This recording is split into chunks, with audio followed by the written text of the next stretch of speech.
The Ordinances, Elections, and Legislative Matters Committee meeting to order at 6:31. With me is Councilor Bennett and Councilor Holmes. Welcome, Councilor Holmes. Councilors, I have just three things I'd like to do tonight. We have a half hour, so I'd like to read in two proposed ordinance amendments and take a vote on the issue involving the purchase of transferring funds to purchase a chair in the elections office. So I guess my first question, I'd like to propose reading in the proposed change to section 7-18, the plastic shot bottle waste reduction amendment, and the language pertaining to amending section 12-37 pertaining to the zoo fees. All right, so if either one of you wants to volunteer to read, or else I'm more than happy to speed read them. I'm happy to do either, so if you get tired. You want to call it? Pick your flavor. Do you want to read the plastic shot bottle or the zoo fees? I will take plastic shot bottles and give you a break if you'd like. Okay, so I'm not going, obviously we're not making the motion, but just from the docket of April 19, 2022, we're going to read into the record the proposed changes to the ordinances relating to section 7-18, plastic shot bottle waste reduction. So start at the not entertaining a motion, but at the actual language itself. We're just going to read the language. Section 7-18, plastic shot bottle waste reduction. 7-18.1, declaration of findings and policy scope. The City Council hereby finds that the reduction in the use of disposable plastic bottles for alcohol by retail establishments in the City of Attleboro is a public purpose that protects marine environments, advances solid waste reductions, reduces greenhouse gas emissions, and protects waterways. This ordinance seeks to reduce the number of plastic containers for alcohol beverages that are being burned, used, discarded, and littered in the City of Attleboro. 7-18.2, definitions. The following words shall, unless the context clearly requires otherwise, have the following meanings. 1. Bottles shall mean a bottle less than 60 milliliter purchased at a store by a customer for transporting a liquid alcoholic beverage away from the establishment. 2. Plastic shot bottles shall also be associated with bottles commonly referred to as plastic shot bottles, which are typically 50 milliliter shots of alcohol. 7-18.3, regulated conduct. No retail establishment in the City of Attleboro shall provide plastic shot bottles. 7-18.4, enforcement. The health officer and the City of Attleboro Health Department shall have the authority to administer and enforce this ordinance. For the first violation, the enforcing authority, upon a determination that a violation has occurred, shall issue a written warning notice to the establishment specifying the violation. The following penalties shall apply. A fine of $150 shall apply for the first violation following the issuance of a written warning notice. A fine of $300 shall apply for the second violation and each additional violation of this ordinance after the issuance of a written warning notice. Fine shall be cumulative, and each day on which a violation occurs shall constitute a separate offense. 7-18.5, regulations. The health officer or his or her designee may promulgate guidelines and regulations consistent with the enforcement of this chapter. 7-18.6, effective date.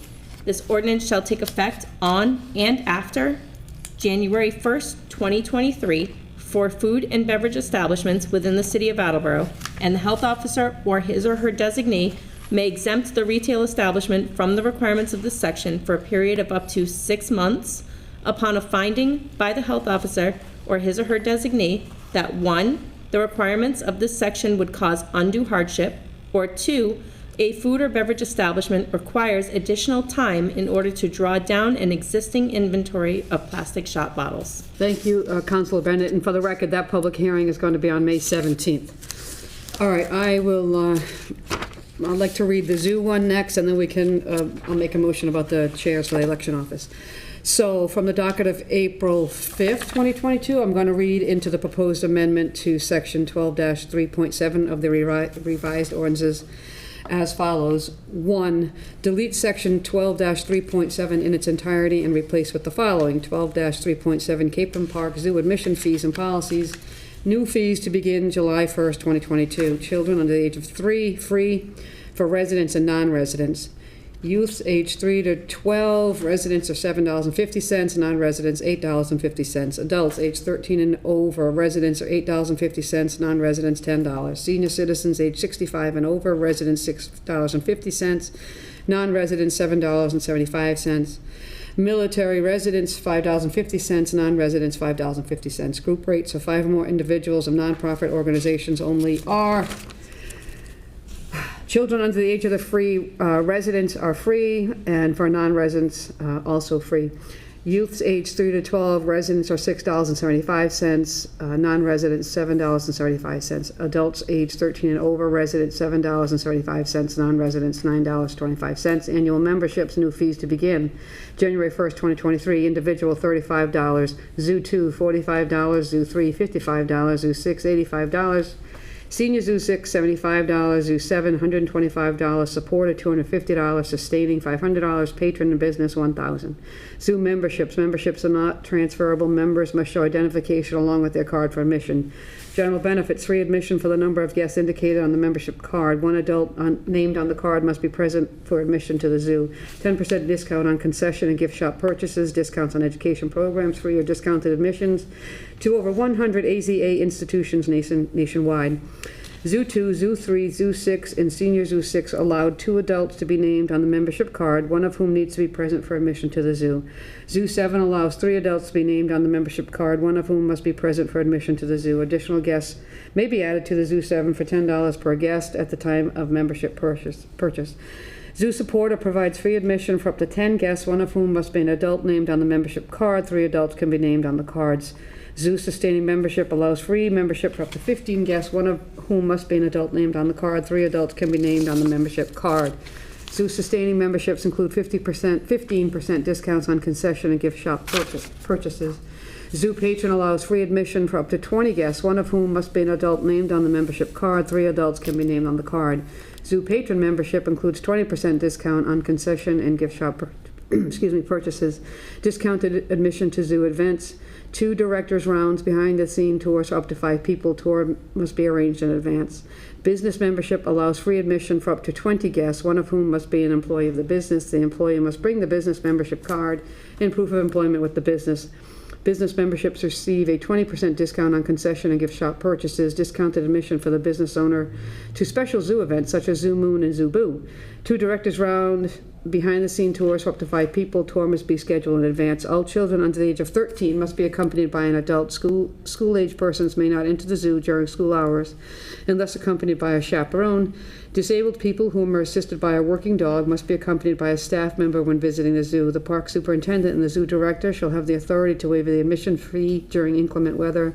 The admission fee or pass shall cover the entire day. Persons will be permitted to leave and re-enter the zoo on the same day without having to pay an additional fee. This is during regular zoo hours only.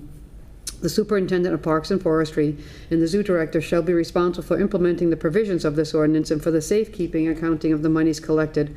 All monies collected from admission fees shall be deposited in a revolving fund in accordance with the provisions of Mass General Laws, Chapter 44, Section 52, 1.5e. Friends of Capron Park Zoo who are active in the organization do not pay entrance to the zoo. All other programs offered by the zoo are at normal cost.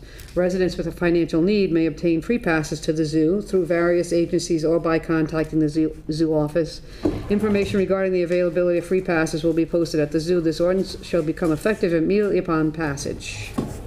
And for the record, the public hearing for that is, when did I say? Next week. Thank you. Yep, April 19th. All right, very good. And last on our agenda for today is from the docket of April 19th, 2022. I entertain a motion to transfer $160 from account 1124100-5783000 Citywide Reserve Fund for transfer to account 1162100-5420010 Election Supplies Office to purchase a new office chair. Second. Thank you, Councilor Holmes. Pretty straightforward here. I did reach out to the elections office just for the, just to get as much information. Apparently the chairs they have were not, they were, what's the wrong word for it? Not the finest chairs. They were perhaps maybe the least expensive, and they haven't held up over the course of time. And like many of us who work, we are in these chairs all day, so I think it's fair to replace them, and $160 is certainly reasonable for a chair that should last a few years. So I hope that's enough information on that. Any questions? Okay, good. All those in favor? Aye. Good. All right, then that will conclude our business for this evening, Counselor. So I would entertain a motion to adjourn at 6:40. Second. Thank you, Counselor Holmes.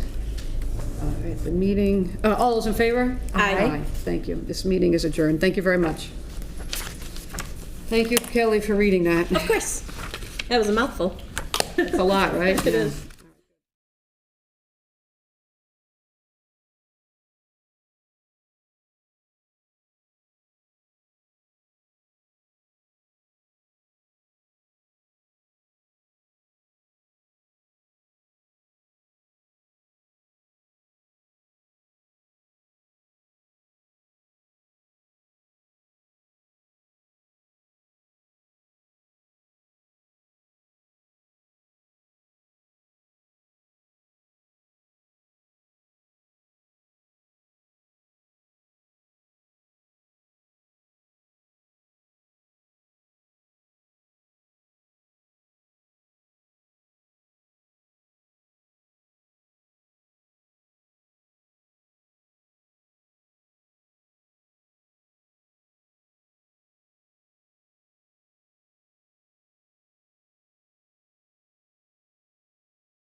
Committee to order at 7 o'clock.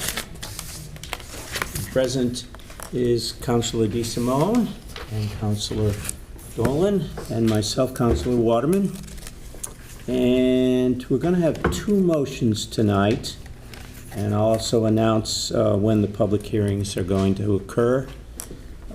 So first, from the docket of April 19th, 2022, I entertain a motion to approve the renewal application for scrap metal recycler junk dealer license from Polarized New England Company, LLC, DBA Schmitzer, Southeast at 136 Bacon Street. Second. Thank you. Councilor Dolan, I think you got the second in quicker. And first of all, I've had a visit down to the recycling scrap metal outfit on Bacon Street. I was very impressed. It's extremely clean down there, and they have a strong sense of environmental, looking out for the environmental welfare of Attleboro. They've done some work cleaning out a pond that's right around the corner from them. I was impressed by the whole business. I understand that they do not need another public hearing this year. So is there any questions about this? No. Shall I hold a vote? All those in favor? Aye. Aye. Thank you. And also from the docket of April 19th, 2022, I entertain a motion to approve the amended application for a Class II license submitted by Papiantonitis, always have trouble with that, Automotive Group, Inc., DBA Toy Cars, I might say 1Z, not 2, Motorsports, and DBA Pleasant Auto Center, 676 Pleasant Street. Do I have a second? Second. Thank you. In this case, this is going to be the entire name that they're using. We talked about that last time, and this is all going to be rolled into one. So this makes it official. Do I have any questions? So all those in favor? Aye. Aye. And passes 3-0. And I also want to mention that we will be having a public hearing. We don't need the motion, I'm told, on April 26th for Leach Garner. And also, let's see, May 3rd, we're going to have a public hearing for the Burgundian Restaurant. And also on May 3rd, a public hearing for Morin's Inc. And one other item that I want to mention, and I'll just read from the docket of April 19th, 2022. We had received a letter of complaint from Pamela Crowley of Laurelwood Drive, Stoughton, concerning a false bill of sale from 100% Auto Wholesalers. And I left her letter and a number of documents that she enclosed with that in the boxes of my committee members and with President Delicio, and we'll get you all a copy of that letter. We just got it yesterday, or at least I did. But basically, she has some strong complaints about her business dealings with 100% Auto. I placed a phone call. I have not gotten a call back with her yet, so I'll pursue it between now and our next committee meeting. I also want to tell the committee and the council that I have followed up and finally got in contact with a key person at the Attorney General's office. I had to go through Senator Roush's office to get that, because this is in her district. And I talked with this gentleman yesterday, and he is going to do research for us to find out the nature of the 30-plus complaints that have come in about their business dealings with 100% Auto over the last 3 years. And I'll be getting in touch with him hopefully in the next 2 weeks, and we'll go forward on that. Is there any other business? Anything else that you would like to raise? all set, so I'll call for an adjournment. All those in favor? Aye. Aye. Second, aye. Thank you. Second, aye. So we are adjourned, and we'll meet the next appropriate time. Thank you. I call the Transportation and Traffic Committee to order at 7:05. Present with me are Councilors Dolan and Councilor DeSimone. Just one item for this evening. I entertain a motion to hold a public hearing on May 17th, 2022 regarding the placement of permanent speed humps on both May Street and Rocklawn Avenue per city ordinance section 10-4 speed humps. Second. Motion is in order. Are there any comments or questions? Hearing none. All those in favor? Aye. Aye. Motion passes. And just one for the record, this was brought out last week. There will be a public hearing on May 3rd, 2022 to discuss proposed amendment regarding adding a stop sign for westbound drivers on Jewel Ave at Hawthorne Street. And that concludes the business of the Transportation and Traffic Committee. I move to adjourn at 7:06. Second. You, I call, go ahead. Sorry, all those in favor? Aye. Aye. We are adjourned. Call the IT and Infrastructure Committee to order at 7:06. Two items tonight. First one, from the docket of April 12th, 2022, I entertain a motion to appropriate $2,615 from account 1000-359000 undesignated fund balance free cash general government to account 116110000 530101 city clerk professional services to install network drops in the clerk's office to enhance the payment process for residents. Second. Motion's in order. This is just to run the network cable across the hall into the clerk's office so that down the road we can start processing payments using credit cards or whatnot. So, card use support. Any other questions? All those in favor? Aye. Aye. Motion passes. Opposed? Hearing none, motion passes. All right. From the docket of April 12th, 2022, I entertain a motion to appropriate $39,179 from account 1000-359000 undesignated fund balance free cash general government to account 121-01000-585140 police computer equipment to replace the computer server which runs the police department's CAD RMS software and transfer files. Second. Motion's in order. CAD/RMS is computer aided dispatch and what was RMS? The records management software. So this is managing all the computer aided dispatch and the police department's records. Bill Lennox sent a message out that the hard drives were failing on the existing servers, so this needs to be done quickly. There's part of this is $5,000 to transfer the data from the old system to the new system. So this is incredibly important, and I encourage you guys to support it. Any other questions? Councilor Conti. So I remember 2 years ago, I think we spent a considerable amount of money buying new computers for the police department because the old computers couldn't run their new software. Is that correct? Do you remember that? I think those were individual workstations. Okay. This is the server. Right.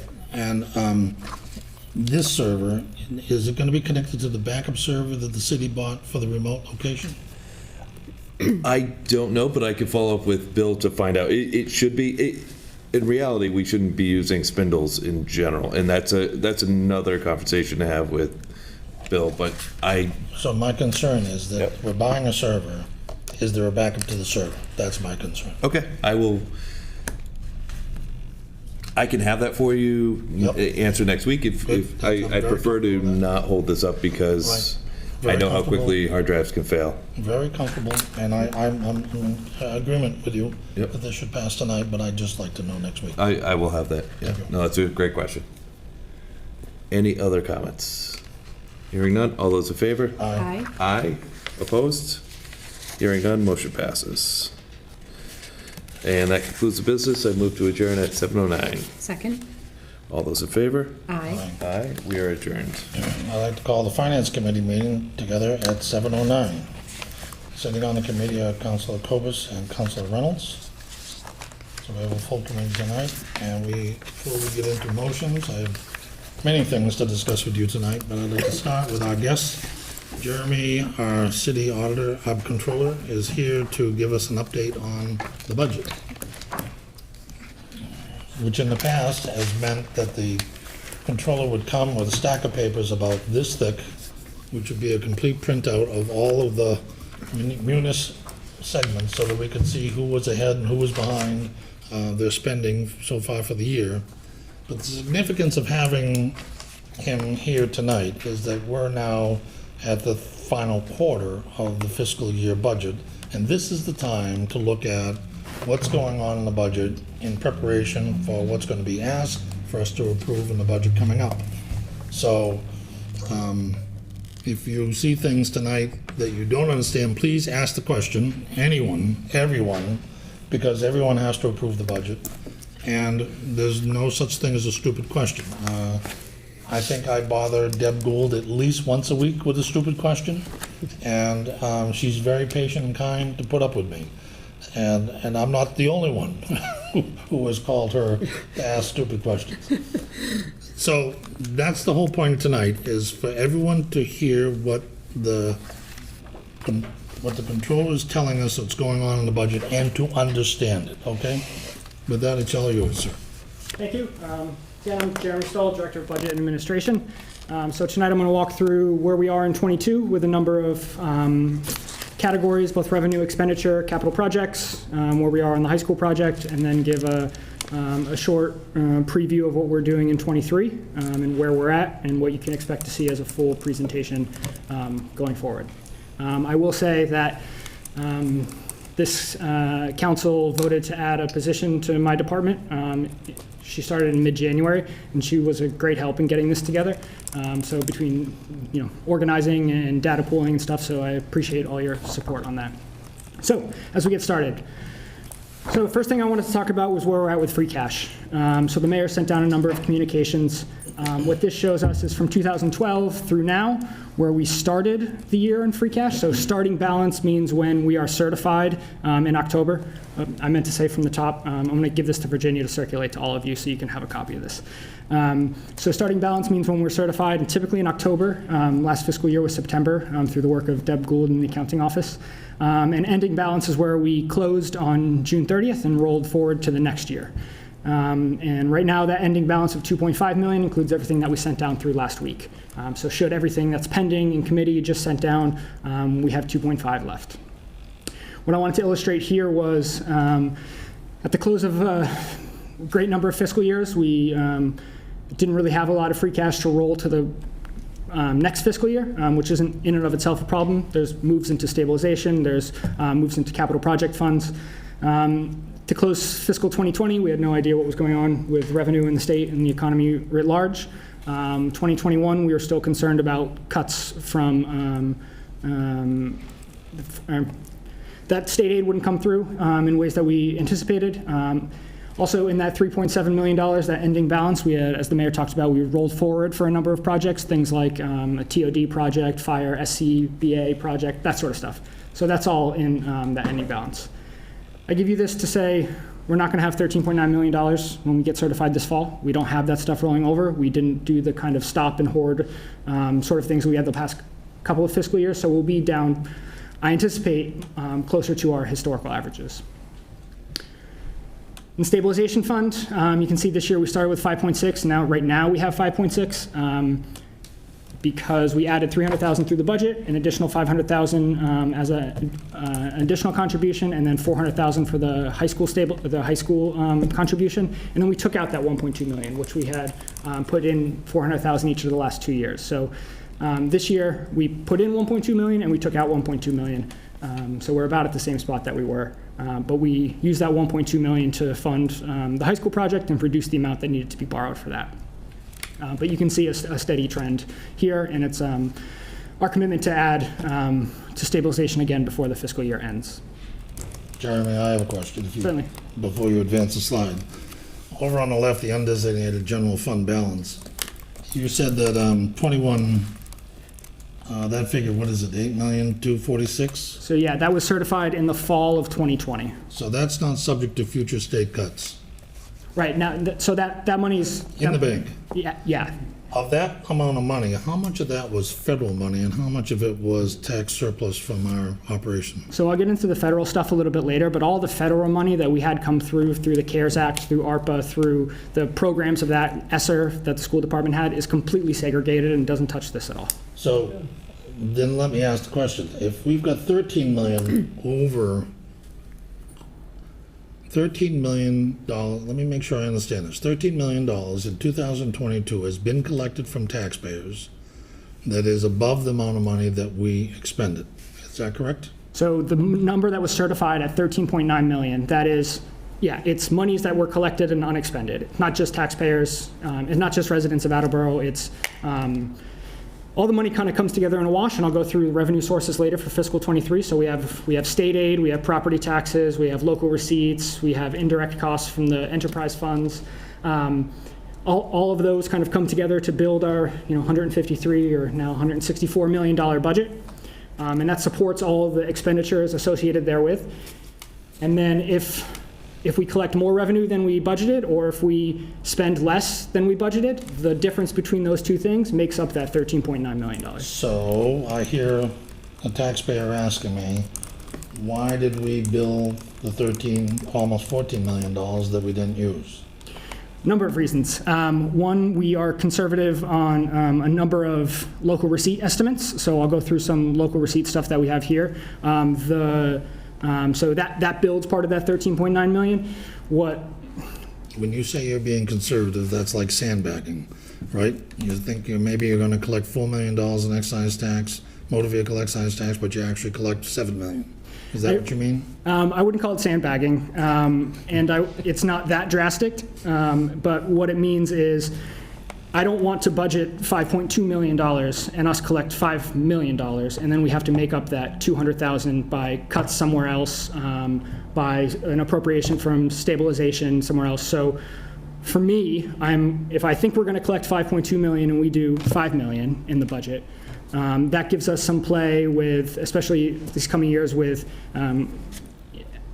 as you know, with new vehicle sales being difficult to come by, used car prices kind of what they are. We're kind of concerned, and I'll talk about this a little bit later, about our motor vehicle excise collections right now, that we're not going to surpass budget nearly as much as So we what have. I'm seeing with the trend where we used to every year look at about $2 million in free cash because we were basically spending what we were taking in, with the exception of being conservative in the budgeting. So we thought we would wind up with $2 million in budgeting. That now that we're swelling to $8 million and $13 million, that the councilors do not need to be shy in cutting the budget. I would disagree with the premise. Both the 8 and the 13 million partially were, especially the 8 million, were a result of, you can see at the end of 2020, what that $1.5 million represents at the end of 2020, there's a cost to that. There's $1.5 million of stuff we didn't do. We didn't fix the roof here. We didn't do the fire department roofs in time. The elementary school gym floors kind of got pushed back. So that's $1.5 million of stuff in the city that we didn't do that then inflated that 8.2 million by 1.5 million. And then similar stuff with that 3.7 million, it's stuff we didn't do. And now this year, you can see we're doing stuff. I'm glad you explained this, because that really wasn't coming across in your slide. And I know I'm going to get the questions. The phone's going to be ringing starting tomorrow morning. So what we can think about too, because I'm sympathetic as well, that if we have this kind of by definition, we should be operating on razor thin margins.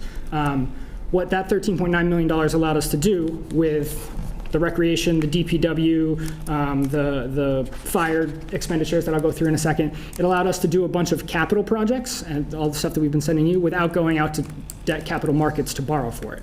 So even though rates are great, we're not paying, we would have paying 2.5%, 3%, whatever it is on this debt, and instead we're using existing resources to be able to do it a lot quicker.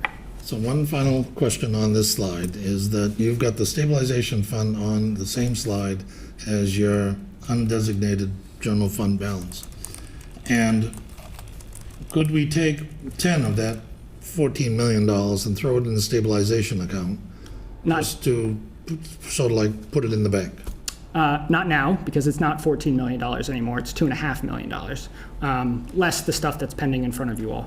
And yes, we can do that with a good portion of it, and we plan to.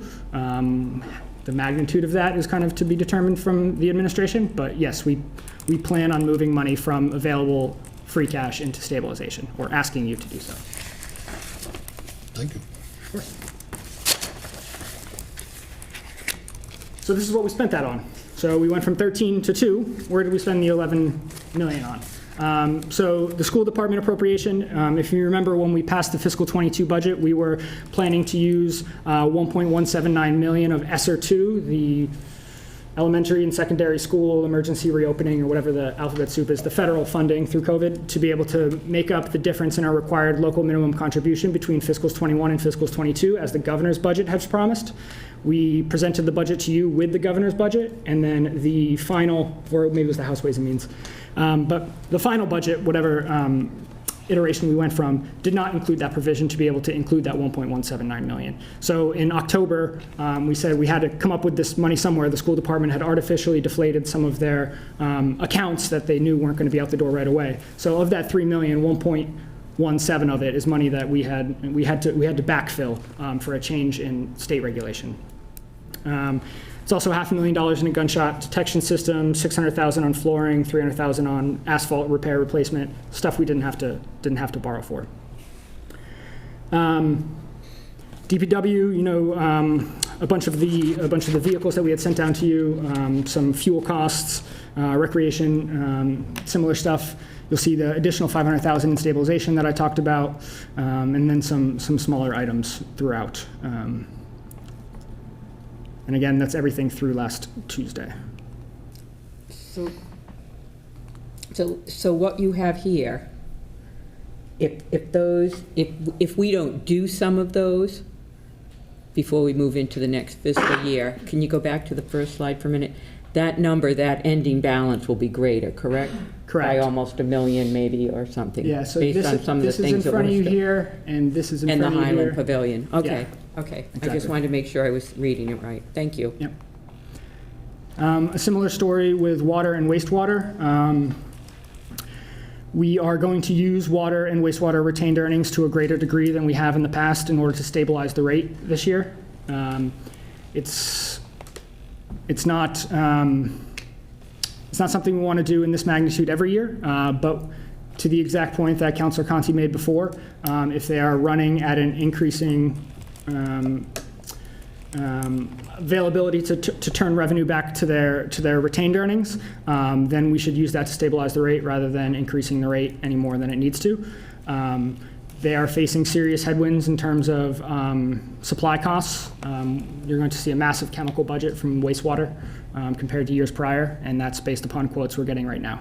And if markets turn and we can decrease that, or if we can, not expend that full amount throughout the year, we absolutely will. But we are definitely seeing supply-based pressures here.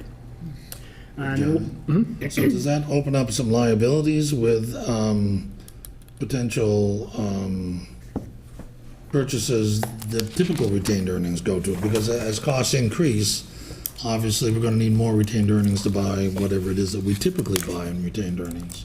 If we drain them to keep the rate down, we're, what did I say, starving Peter to feed Paul, or something like Stealing that? Peter to feed Paul.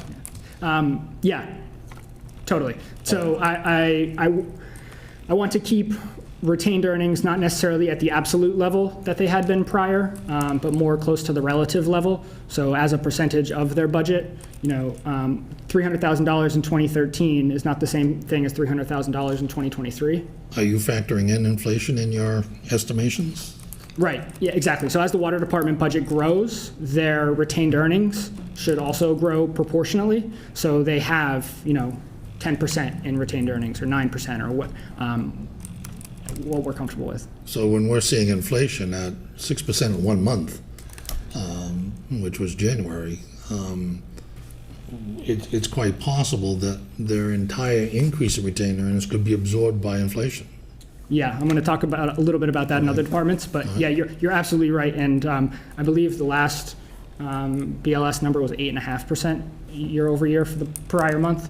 I'm not an economist and I don't pretend to be one, but this seems more than transitory at this point. Like, hopefully we're at peak inflation at 8.5%. But yeah, smarter people than me working on that. Quick question, the wastewater ending balance, is that before or after what's in front of us now? Because I have a $500,000 project for wastewater in my notes right now, in my committee. Because that's concerning to me. Yeah, sorry, that should be one, that's an error, and that's a data entry error. That didn't get, so it should be. Good catch. Well, I didn't catch anything. So- I didn't catch an error. I just wanted to know. I apologize for that. Now, Because I kind of freaked out a little bit, because if I take 500,000 away from that 1.2, I'm oh, no, okay. So, concerned. no, that is correct. I have an additional 200,000 in my notes using to balance the budget, just to make sure we don't spend it, and that's not reflected up here. That shouldn't be. That includes the 500,000. So with the 500,000 for the sand filter improvements that were sent down on the 5th, Yes. there is 1.221 million in retained earnings. Okay, thank you. Jeremy, forgive me, so you're going to use a lot of these funds, you said, to help make the rate increase less dramatic for the ratepayer. So what are you projecting to be the ending balance at the end of the fiscal year? I mean, can you do that right now? Forgive me. Yeah, so Okay. I was looking to use $400,000 as a stabilization of the rate, so that would leave us with about $800,000 in retained earnings. In both accounts? In wastewater, I use 400,000. In water, use 300,000. Which, no, water use 400,000. I have both numbers in here because I haven't finished the water and wastewater budget yet. But should we use 400,000 in wastewater, or in water, I apologize, we would end up with 618. Jeremy, you have a question from Councilor Delacio. Thank you, Rick. Jeremy, good to see you. Thanks for coming down. So if we're going to use the retained earnings to kind of stabilize the rate, which would be fantastic, any sort of relief is always welcome. What's the plan for the Arpa funds? Because I know Arpa can really be used mainly wastewater, water, especially infrastructure-wise. Is there a way to use that to subsidize or mitigate some of those? Yeah, good question. So I will say my verbiage saying to stabilize the rate comes from DOR. I want to be clear, there's going to be a proposed rate increase on both enterprise funds in this budget. There's kind of not a way around it, especially we didn't increase wastewater last year and we had a very small increase in water the year before, or this current year. So I just want to be clear on that stabilize the rate doesn't mean no increase, it means a smaller increase.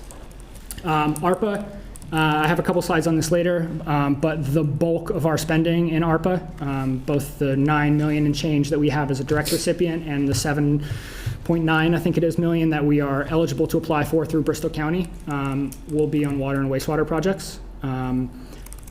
That isn't going to do anything palpable to the rate right now because all it is cost avoidance.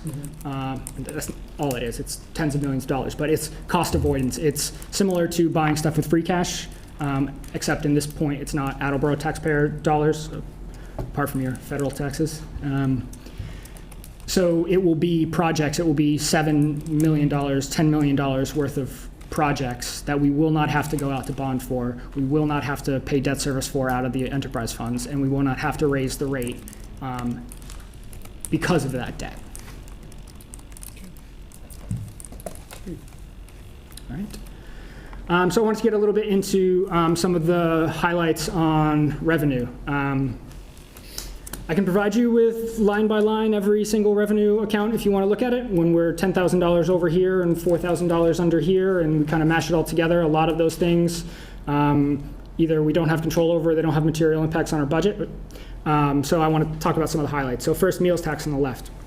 So I did a 3-year for you here. You can see in fiscal 20 the precipitous drop in the fourth quarter, as you would assume in calendar year 20, in the first half of calendar year 2020, which is fourth quarter of fiscal 2020.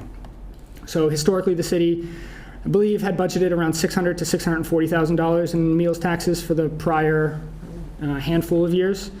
So even with that drop of 60 grand from the previous quarters, the city still beat the yearly revenue by $128,000. In fiscal '21, when we were preparing the budget, we didn't know what to expect, especially with that huge drop in fourth quarter, didn't know what restaurants were going to be like.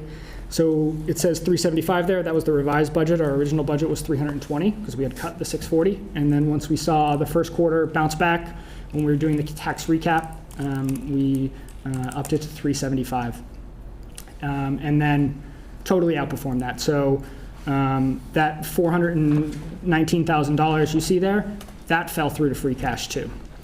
So part of that $13.9 million that we had available to start fiscal '22 because of fiscal '21 surpluses, $419,000 was just to do with meals tax. We can see in fiscal '23, this is a percentage applied to meals bills. So as their costs go up and prices go up, we also see an increase in the percentage of that. It's not a flat; it's pegged. So prices have gone up and our revenue's gone up. We see a dip in the third quarter. We had seen a small dip in the third quarter last year as well. But even if we, do our historical average of 200,000, we'll still be close to 925,000, which is over budget by 225, as you can see. I will say in '23, we upped that again. Right now, I have a placeholder for 800,000 because, like Councilor Conti said before, I don't want to be too conservative, whereas we're, sandbagging it. So we're trying to move, by staying conservative, try to move in the right direction. Cannabis Local Tax. Because of some paperwork at the State House in '21, our first and second quarter payments were combined to the second quarter, so we don't have a great year over year for you here, but third quarter was massive. Sorry, that should be slid down. It should be first and second quarter were combined in third, and third quarter was there. We only got 2 payments in fiscal '21. Fiscal '22, we haven't gotten our fourth quarter yet. We are a little concerned to see the drop in the third quarter, especially because Pawtucket's facilities are not yet open, which Pawtucket's mayor anticipates in the summer they'll have some shops open. Surrounding communities, North Attleboro will open one. We're less concerned, not at all concerned, with additional shops in town or in the city, because if they cannibalize each other's business, it's still revenue to us. But so far through 3 quarters, not having a great history to go on because we didn't have that 386 when we were doing the budget, we've already surpassed our budget of $837,000. If council recalls, there's also the host community agreement impact fee, which sunsets after 5 years and is equal to 3% of their gross revenue. So after their fiscal year, which is January 1 to December 31, 3 months later, they owe us a check for 3% of their gross sales. And I got it this morning. It was $1.1 million. And we had the same budget of $837,500 for that. I will say they're always going to track and be close to each other, but because one is a July to June and one is a January to December, they're going to be a little bit off. We'll keep the same number in the budget just because conceptually it makes a lot of sense. It's the same percentage applied to similar sales, but they're always going to be a little bit different. Motor vehicle excise. So total collected in fiscal '22, so that is all years worth of tax. So I think we had like a 2014 tax we paid in this year. So I didn't break it down by year. There's too many data points and it's not super readable. So through, as of right now, we've collected that 4.8 million. Last year we were at 6.1, you can see there. What I think is a more useful comparison is through period 9, which means that's through our third quarter, so through the end of March. We have we've collected 4.6, and that is a little bit ahead of where we were last year, kind of in line with what we had years prior. So we're, like I said, we're concerned about the lack of new cars and what that means. If you buy the tax year that your car is the model year of, you're billed at 90% of the MSRP, and then it depreciates down into its 5th year, and then it's capped at its 5th year for the life of the vehicle. So if we don't have any new year cars and we have all 2-year-old cars, and now we have an extra year of 5-plus-year-old cars, that's going to deflate this a little bit going forward. So when we see our increases in the local receipts, like I talked about with meals and cannabis before, we're still going to be a little more conservative on motor vehicle excise going forward. Building permits, building, plumbing, mechanical, metal, electrical, and gas. I give you a little bit of a longer history here to show you how volatile it is. We're seeing double-digit percentage point swings year over year. Fiscal 21, I think a lot of that would be attributable to in the summer of 2020, builders not wanting to, putting projects on hold, or supply chain issues that they didn't have much control over and impacting timelines. But so far in fiscal 22, we've collected $597,000, which is $34,000 more than we've budgeted. So again, if we didn't collect a single dollar more and everything else hit right on budget, that we would have $34,000 in free cash. So this is contributing right now $34,000 to free cash.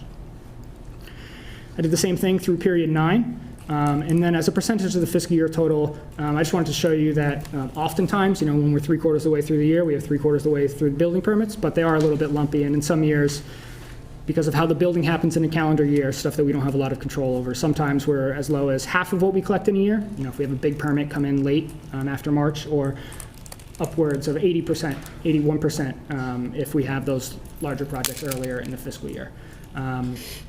But typically we're about 3/4 of the way there, and we're already over budget, being 3/4 of the way there. Over budget's a good thing when we're talking about So revenue. Jeremy, in terms of budget composition, we've got receipts from real estate taxes. We have state aid, which I think is about 30% of our About total. 30, yeah. About 30. Permits and miscellaneous is how much? Total license and permits is about $1.1 million. In terms, so that's about 10%? No. No, less than- that's less than 1%. Yeah. Local receipts total are about $15 million, which is about 10%, a little bit less than 9%. So yeah, it's not a huge part of our budget, but $500,000 is quite a bit of money. So expenses. So variances from budget. The police have had a number of vacancies. Their staffing concerns that I'm sure Chief Hagney will share with you during his budget meeting. It's not budgetary, it's personnel. And it's not quantity of applications for him, it's more quality, not quantity. So we see some huge savings in the police budget there. And I recently sent down a 53rd week payroll request to you all, which is a function of accounting. No one actually gets paid a 53rd week. It's just the number of days that actually fall within the fiscal year. And in doing that process, some departments needed some, but there's a number of departments through vacancies. My department, right, you all funded my position to start in December, because that's what the memo I wrote in November was, and she didn't start until January. So those couple months worth of, the month and a half worth of budgeted salary, more than covers what we need for our 53rd week. So while we're on the subject, because we're going to be voting this out a little bit later after you leave, you stated in your memo that we did plan for a 53rd year. We budgeted for a 53rd week. I saw your breakdown, and I saw 2 lines for fire department. I assume that's because there's labor, union and non-union? No, that was overtime and regular salaries. Okay, So overtime and because regular. Yeah. it's not purely a 53rd week. It is going to be costs incurred in their 53rd week, but they have, I believe, 14 firefighters at Academy, and their overtime costs for that last bit of the year are going to be higher than initially anticipated because of their staffing issues related to the Academy.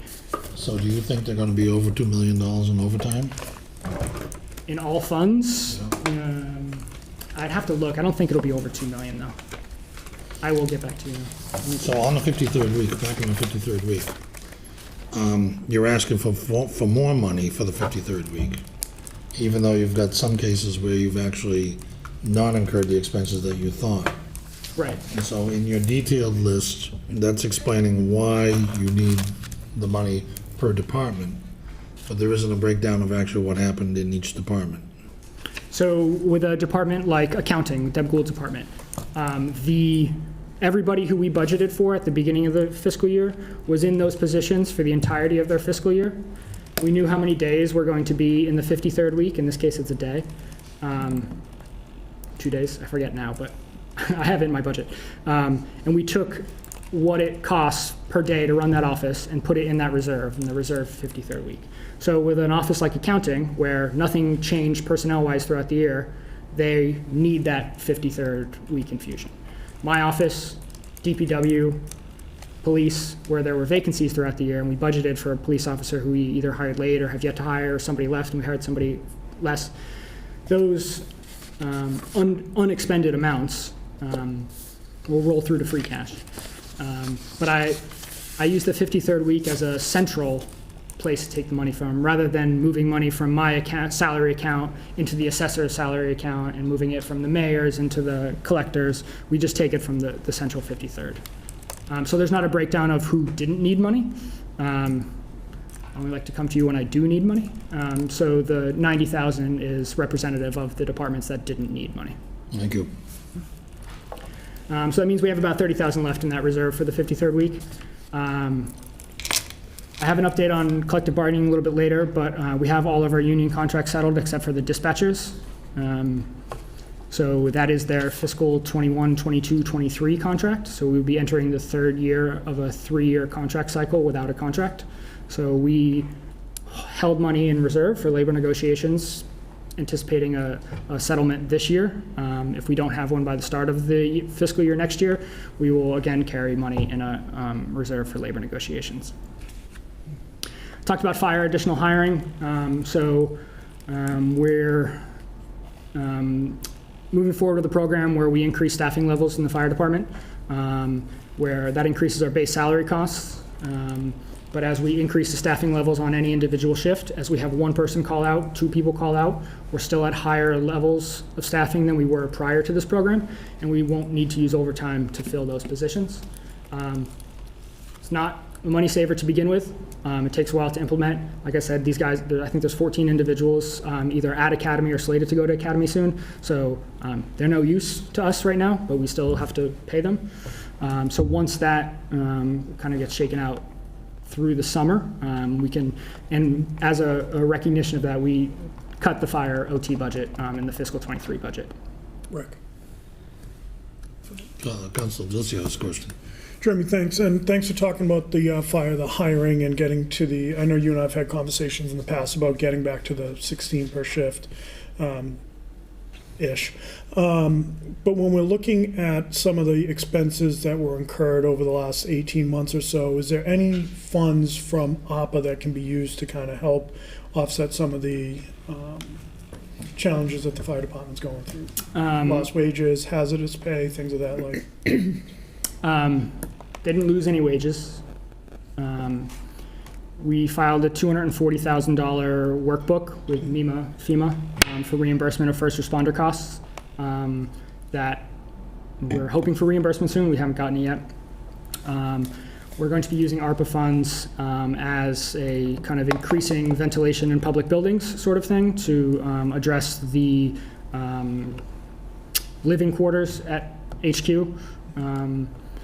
We're using ARPA there, but the categories for ARPA don't have a public safety bent to them. It's kind of odd, considering it was a public safety pandemic, but no, I appreciate the explanation there. You brought up a good point, Councilor. Councilor Cubbins. Did we get back to the 16 people per shift? And 17. So we're at 17 now?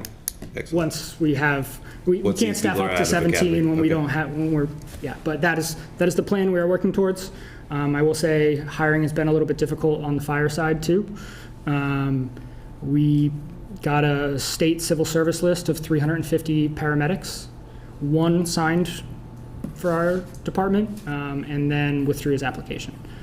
So there's only 350 in the state who are on the civil service list. You know, they may be in Pittsfield, but yeah. So we're having some hiring difficulties there. So even if we budget for it, sometimes it doesn't shake out that way. Thank you. Because we put this in the budget, just wanted to give you an update on it too, our reserve for capital, what we've spent it on. So fire roofs, we funded in kind of a piecemeal way through free cash, and then here.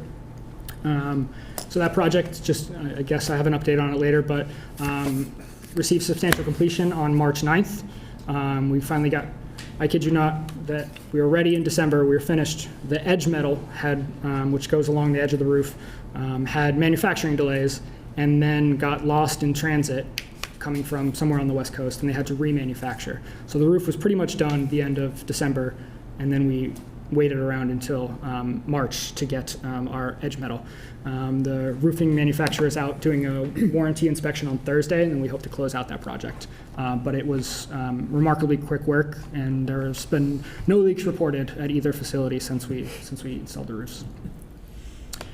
Some school facilities, recreation vehicles, recreation facilities, you all voted on all that. So we have a little bit of money left over in that. And as we wrap up the end of the fiscal year, we have a couple more capital items that we'll send down on that.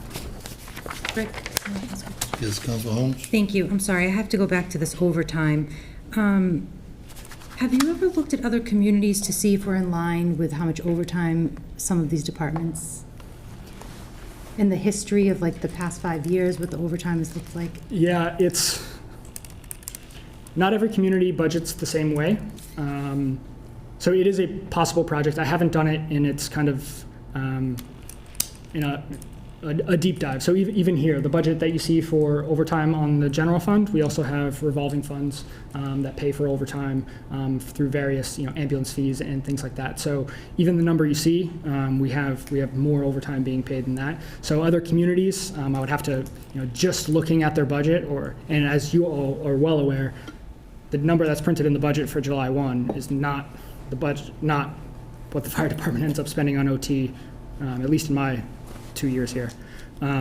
So it's a good question. I don't think we're anywhere out of line. We're providing kind of the same level of service, a high level of service with what I think is a fair and competitive labor contract. So it would surprise me if we were, but it's a good question. So to follow up on her question, we should be able to get accurate numbers at the end of the year where communities are reporting their expenditures. Yeah, so long as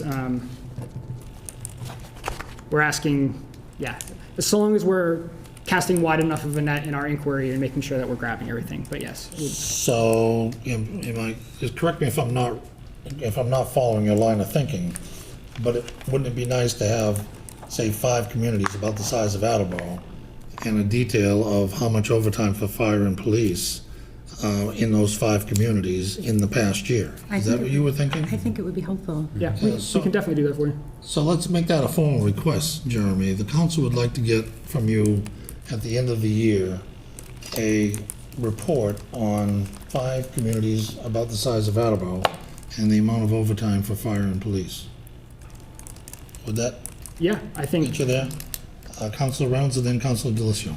So I would like us to do that all the time. I mean, I think back a few years ago, when Mayor Dumas was here, we did do it because we were outraged at how much the overtime was. And then somehow we've gotten out of the habit of doing it, and that's a mistake. My second question would be is if we are increasing to 17 firemen, will that lower greatly the overtime that we continue to see? That's the plan. That's the plan. so- And why wouldn't it if in fact they're fully staffed? This has always been a problem.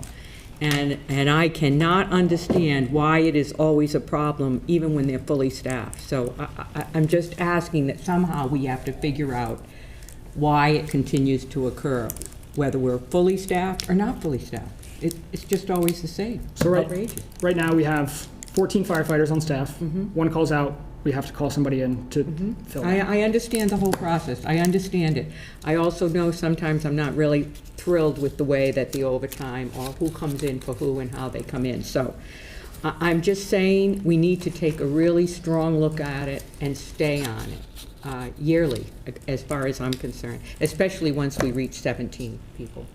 That's what I'm saying. Yeah, overtime is a concern. I will say the chief, and I'm sure he'll tell you the same thing, my interpretation is the chief is committed to maintaining or bettering the level of service in the community, and that means staffing to adequate levels. And, they have contractual time off, and we have to budget in for vacations, and, sick time catches us in uneven ways.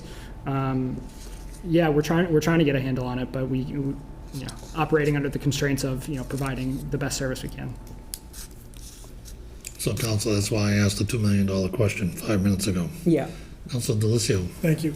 Yeah, Jeremy, I think you're spot on. I mean, the public safety in any department, they can only operate with what their budget is. We understand that.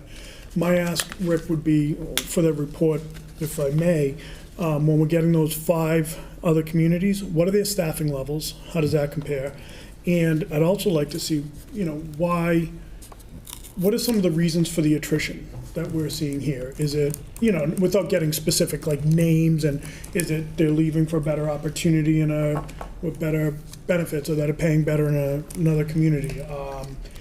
Retirements, you can never plan retirements, especially in police and fire. You never know when they're gonna come up. But I think there's more to the story that I'd like to understand and just get my arms around. I think highlighting your comment is that you had 350 paramedics in the civil service, and 1 applied to Attleboro and withdrew. That tells you something right there. Right. That maybe something's out of line. Is it geography, like Jeremy said? It could be from geography. Pittsfield, right? That's quite the ride. But I'd just be curious, just would help us understand, I think, a little bit better what the chief's facing, because I think Chief LaChance does a great job, but he can only operate in the parameters of what we give him. And I think the question might be more appropriate to Chief LaChance rather than to the city controller, in that you're looking at something that's a deep dive into the fire department rather than a deep dive into the finances. So maybe we should take that over to the fire department. Sure, I mean, it's six of one, half dozen of another. If there's gonna be a report, we all reach out to different sources for reports, but as long as we get the info, I guess it doesn't matter. I assure you, we would work on it together, regardless of the. Yeah, so let's do that. Let's work on it together. I'll send an email to the chief and you, copy, that we had a discussion and that Council Delicio brought up this issue, and we'll round up in a couple of weeks to find out if we can get an answer. Yeah, and I know the Personnel Office is already working on some of the collective bargaining agreement comparables. It's crazy to me, but we will be sitting down in the fall to discuss the next round of contract negotiations, because we'll be entering year 3 of 3-year contracts. So I know we pull comps from surrounding communities as part of that process, so we'll include that as well. Councilor Dolan and then Councilor Waterman. And I forget how you worded it earlier.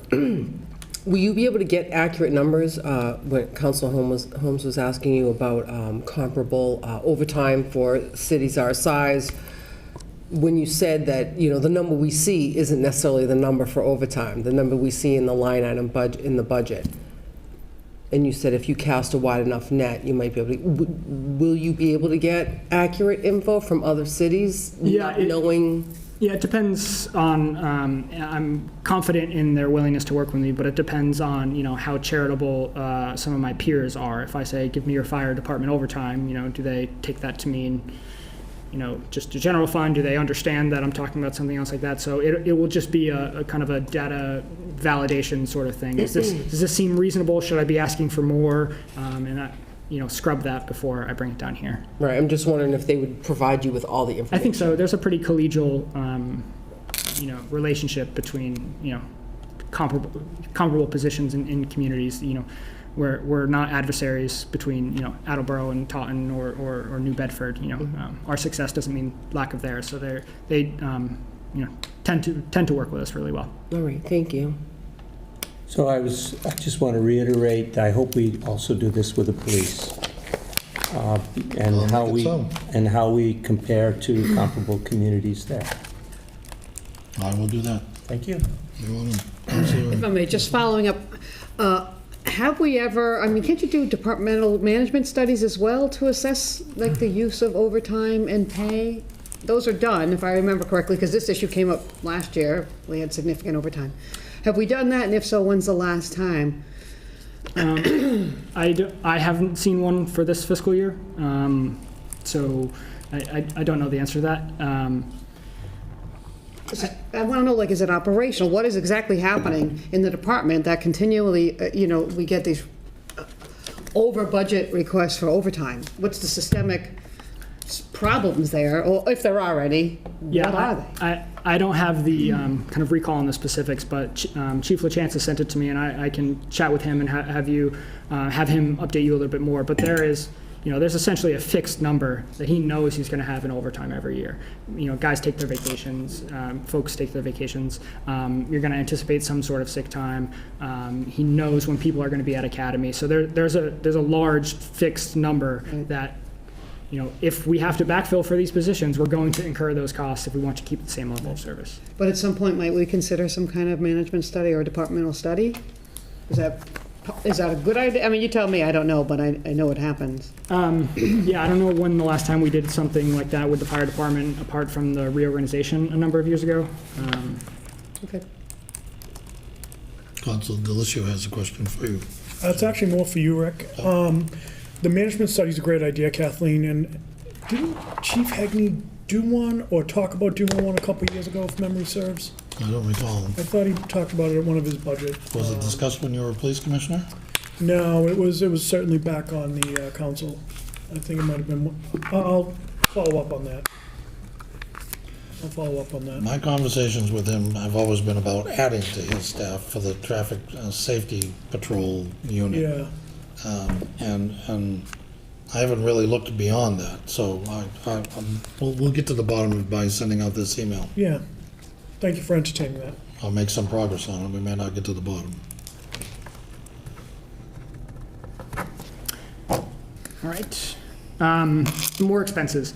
So our snow deficit. So we had 44.5 inches of snow this year.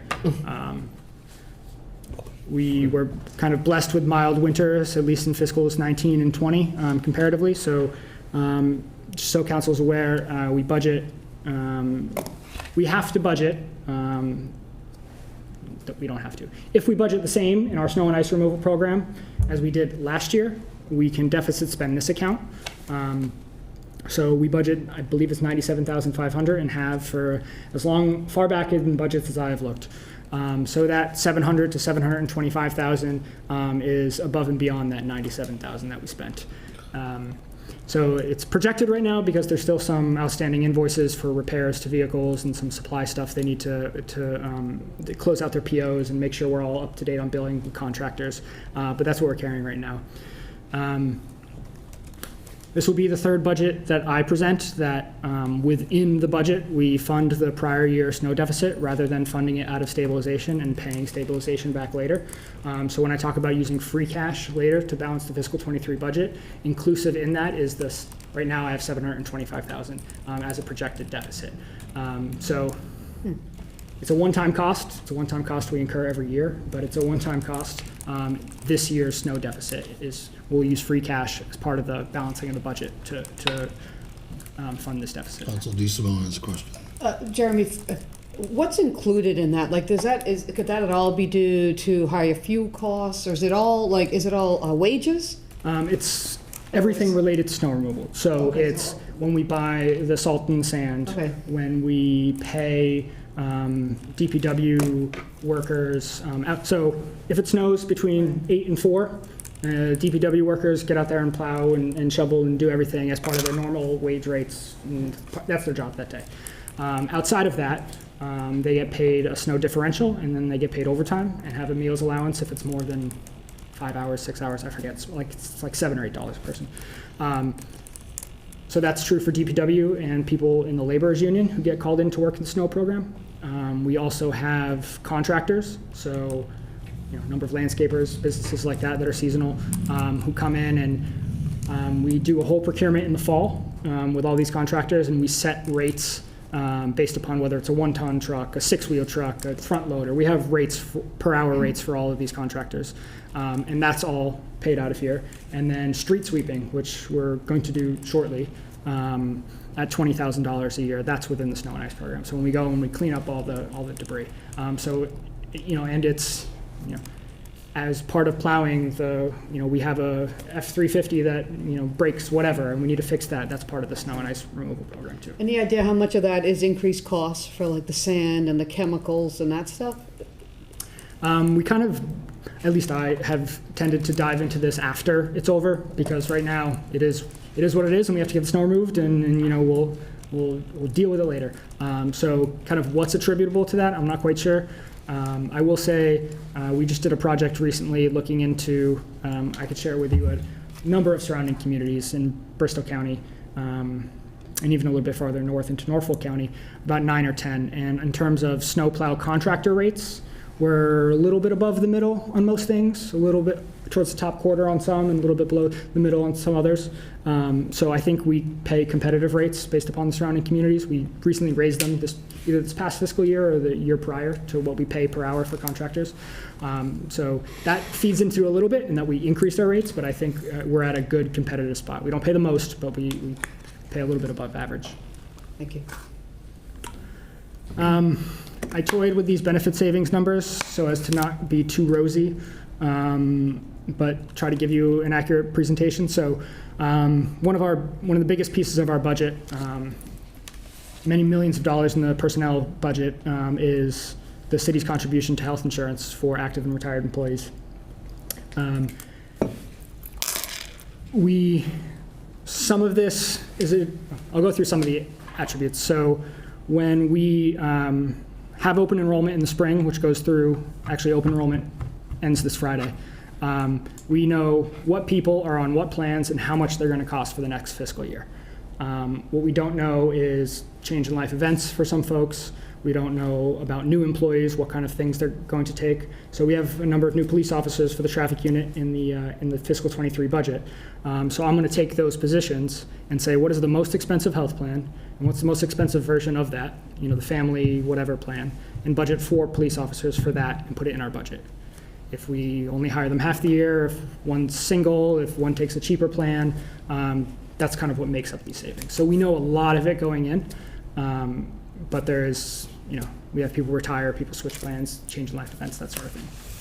Workers' comp and unemployment insurance, some small savings there, but those are the kinds of things that crop up out of nowhere. And not necessarily out of nowhere, but with little lead time. So we like to keep a healthy budget in there so we don't have to come down here. So are we at the point yet where we know what our contract costs are going to be for next year? So there will be a 2.5% increase to the rate, to the premium for all plans. To the city employees to pay? And the city to pay. And the city. So the employees are paying 2.5% more and the city's paying 2.5% more. And the health trust fund is subsidizing part of the increase, so it would have been higher than 2.5%. The increase the previous 2 years was 0%. So over 3 years, you have really affordable healthcare increases, especially considering what, in healthcare, healthcare costs oftentimes outpace inflation or broader inflation. So that's not to say the individual visits or procedures that fall under a deductible or copay aren't going to increase, but the premiums that city employees are paying are going to go up 2.5% year over year. We had a reserve for labor negotiations for all the contracts that weren't settled at time of passage. We have $75,000 left in that pending dispatch. As I said before, not really going to get into specifics with them, but we should anticipate having enough there. The reserve for cannabis impact. So if you recall, one of the free cash uses out of that $13.9 million was because we got, I forget now, $800 and some thousand host community impact fee that we received in the spring of 2021, but it wasn't budgeted anywhere. We didn't have a related expenditure, so we couldn't spend it. It fell through to free cash. It was part of the $13.9 million, and we spent it on the gunshot detection system in the Attleboro Public Schools. We knew it was coming this year, so we budgeted $800,000 as a reserve for cannabis impact. And once we knew what the magnitude of it was going to be, we sent down the request and you approved, and we are very close to purchasing body cameras for the police department. So with that $800,000, we spent $600, give or take, on police body cameras. And then we're working through a proposal right now for a digitization, I can never say that word, of police records. So scanning and then doing a whole file hierarchy of saying, year, date, name, whatever the police department wants and needs. So we think it's going to be around 135,000. We need to, there's a lot of variables. Double-sided staples, put it back together, when do you pick it up, how often do you need it, sort of thing. So we're trying to get a good ballpark estimate, but we plan to send down something to use that cannabis impact fee for police records retention. And like I said, we had 1.1 million come in as the actual fee, so that's 290,000 over what we budgeted. So Jeremy, Councilor Dolan has a question. Thanks. So I know you said you only have the dispatchers left regarding labor negotiations. So since we're purchasing the cameras, has that already been negotiated with the police? For them to wear the body cameras? Yep, so in the police MOA that was sent down, they get a partial year stipend this year upon agreement of a body camera policy between the chief and the union. They had been in informal negotiations, and the department's committed to it. It's something that they wanted, something that they agreed to at least. And then they get an additional stipend going forward for wearing the cameras. So we are close to having formal policy, but it is in the collective bargaining agreement that there will be a policy agreed upon by both the union and management. So will you be coming back for more money for that then? No, so part of the savings within the police salary, if we have a agreement in fiscal '22, they get that partial stipend, but if we don't have an agreement, they don't get the stipend, but the police chief can absorb it through his current salary accounts. Thank you.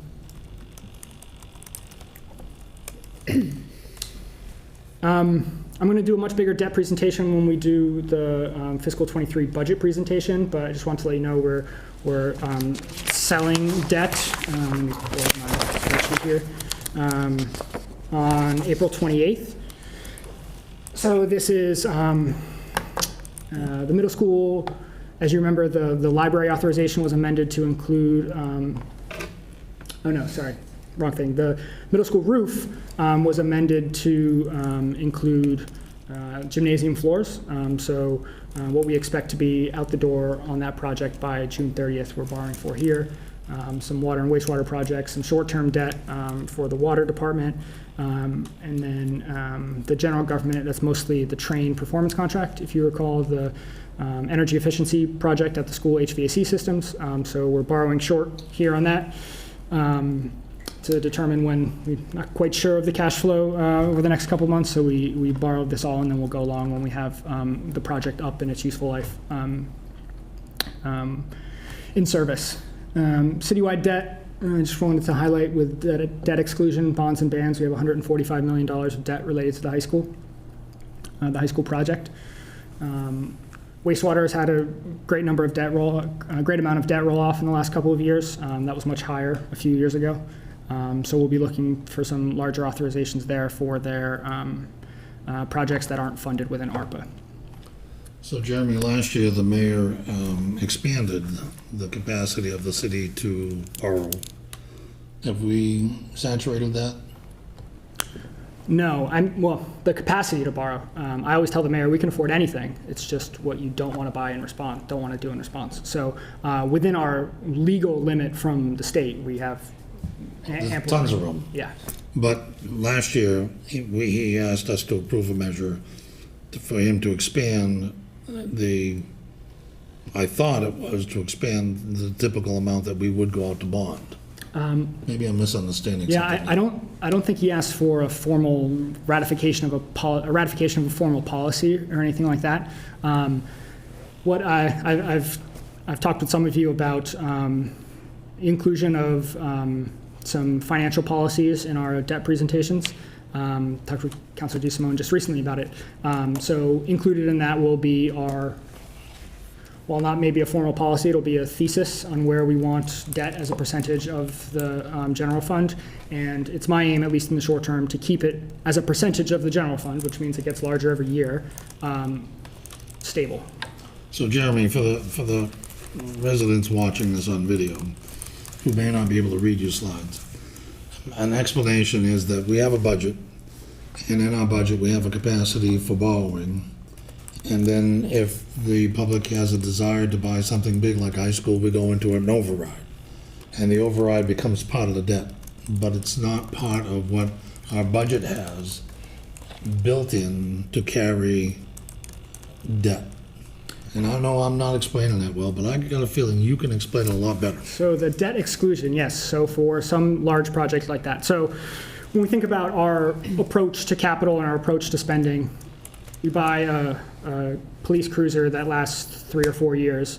I'd rather use current resources rather than take on debt for that.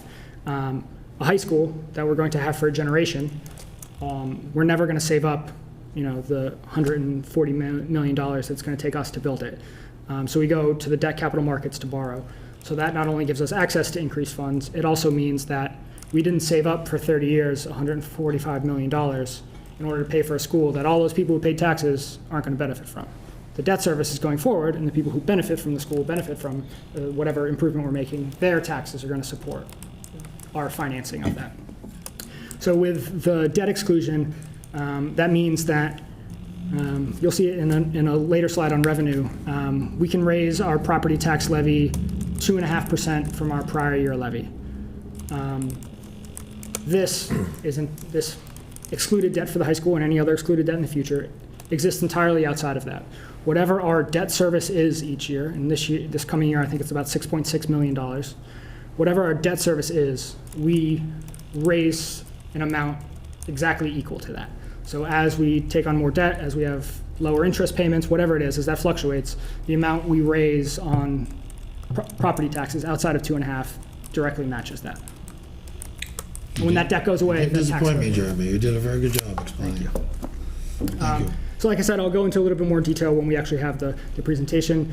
Hopefully we'll have some real hard interest numbers. I have some spacers, as we call them, because we don't quite know what markets are going to do in the next month, half a month. So here on the left, we have our GASB statement 74 and 75. This is 74, which shows our OPEB liability and our position. So we've been contributing since at least 2015 to the OPEB trust. We are part of PCOT, the Plymouth County OPEB Trust. It frustrates me that the O in PCOT stands for its own acronym. It's an acronym within an acronym, but we're part of what's called PCOT. So we contribute. This is just the general fund contributions over here. Water and wastewater each also contribute $50,000 from theirs each year. And this is retiree health benefits. And these are listed in thousands of dollars.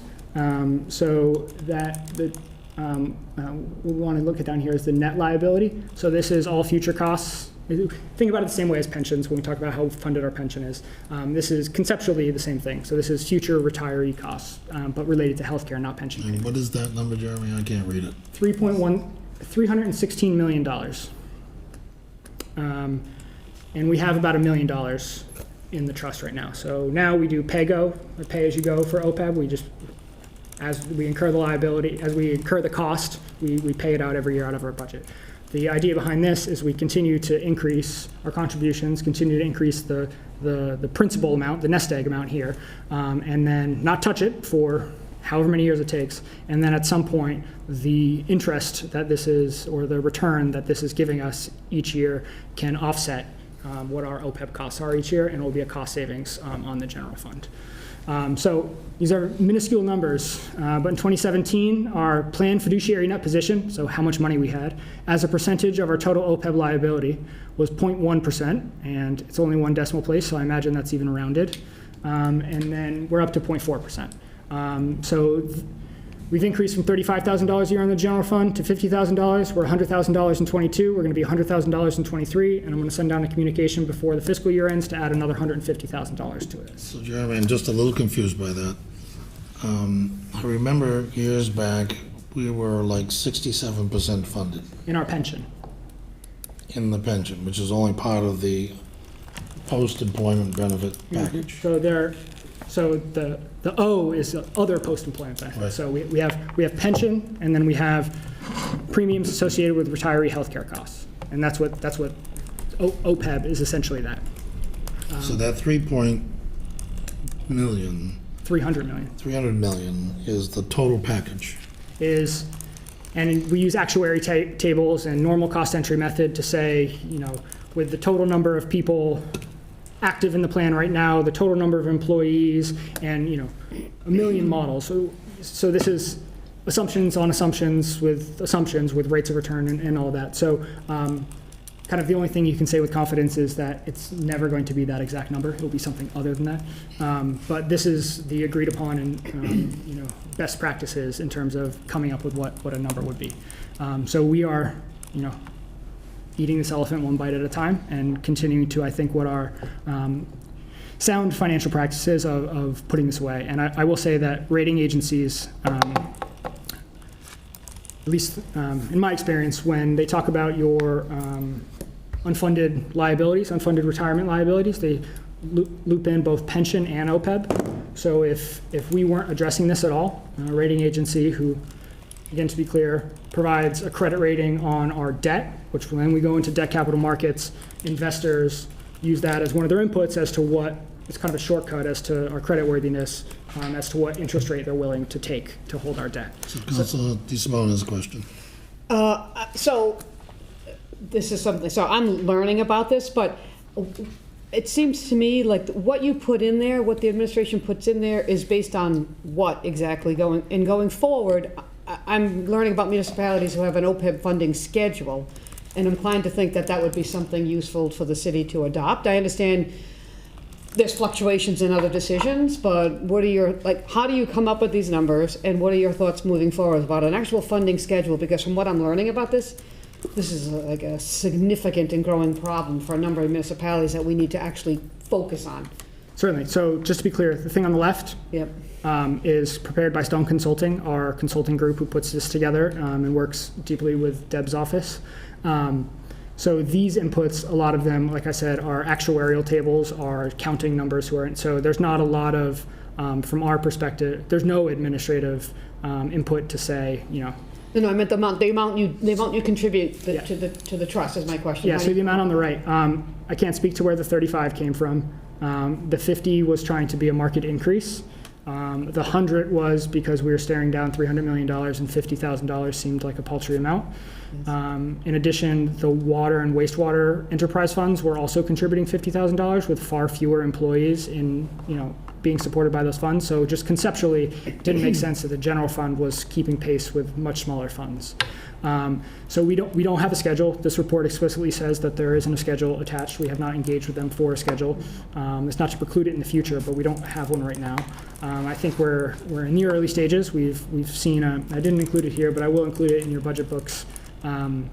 PCOT, our investment trust, our 5-year return, I think is somewhere around 15%, 17%, something like that.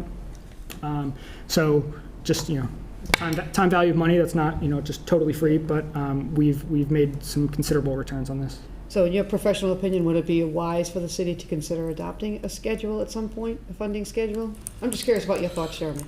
I know the answer in that in order to get to fully funded in any reasonable amount of time, we're going to have to contribute a heck of a lot more than we are right now. Yes.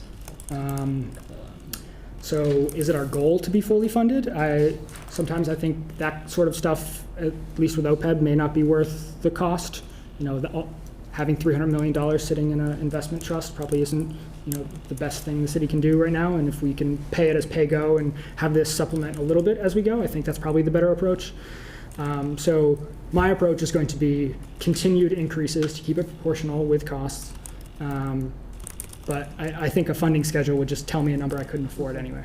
I'd just be curious about your calculus on moving forward, just so. Yeah, so as our budget increases, percentage points a year, I would want to see this keep pace.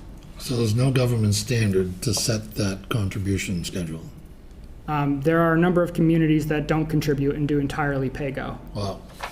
Councilor Bennett has a question for you.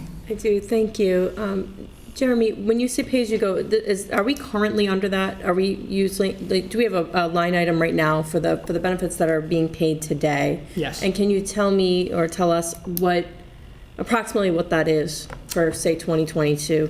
In the high hundreds of thousands, low millions, I believe. But I will send something to Virginia by tomorrow to get you the actual line items to point it out and show I think you. that would be helpful, because when we compare, I mean, we're treating this, it sounds like it's, this is going to help supplement those costs later. We anticipate costs may go up and that there may be some unfunded liability that we can't cover in our budget at some point. So this is more like a savings account. Definitely. And this includes, an escalation for healthcare costs as well. So this factors in, I don't have any of the inputs to it. It's not my area of expertise. But there are a number of kind of agreed upon methods within the world of actuaries about how you think about and reasonably prognosticate future costs. Thank you. So we'll continue to contribute, and I think it's smart that we continue to increase that contribution.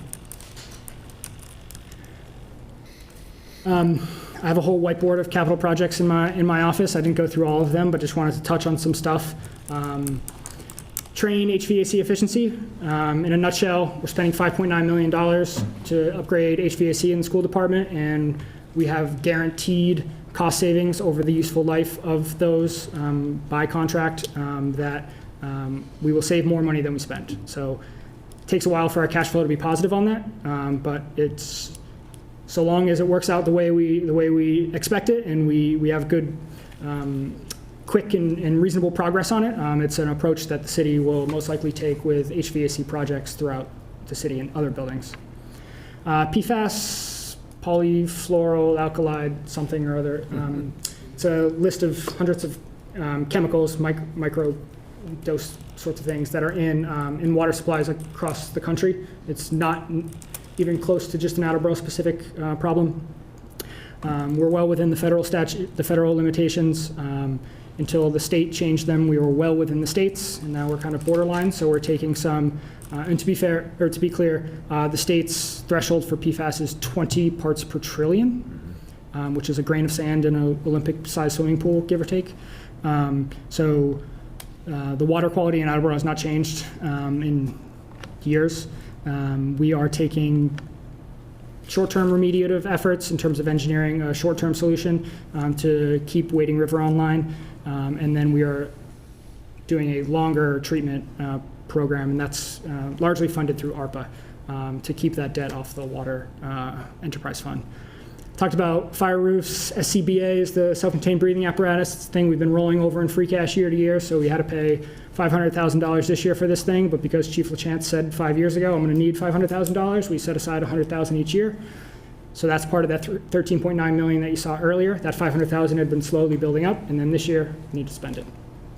Elementary gym floors, we've got a contractor underway. Body cams I just talked about. Rathburn Willard 123 traffic light. According to Jack Jacoby, I believe that was first a request of the Municipal Building Commission in the Robbins administration. So that's another thing we had kind of been saving up for, not in the exact specificity as SCBA, but knowing that it was coming. So the scope was expanded a little bit to make some sidewalk improvements, make sure it ties in with the high school. So that's a $1.7 million project that you all funded, and will be finished by the time school opens. Got some water main projects that are ongoing in various points of completion. The library is just about wrapped up except for one HVAC issue we're working on. We have fire rescue and engine, shooter detection. I believe every school is online. SCADA, which is the computer system at water and wastewater. They're each doing an upgrade for information security. Public safety network study, we're just in the study stage, but we're going to have to come either to you for a free cash appropriation or for a bond authorization, separating the networks, making sure we have total redundancy, and police and fire are still connected to the City Hall network but can function independently.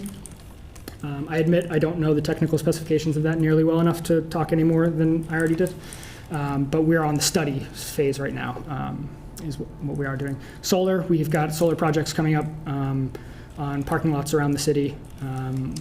The permitting with National Grid has taken forever. The legal wrangling has taken forever, but the gist of it is these are solar projects, which in some instances the city will be buying the solar from them through a power purchase agreement and have locked in rates for the 20 years.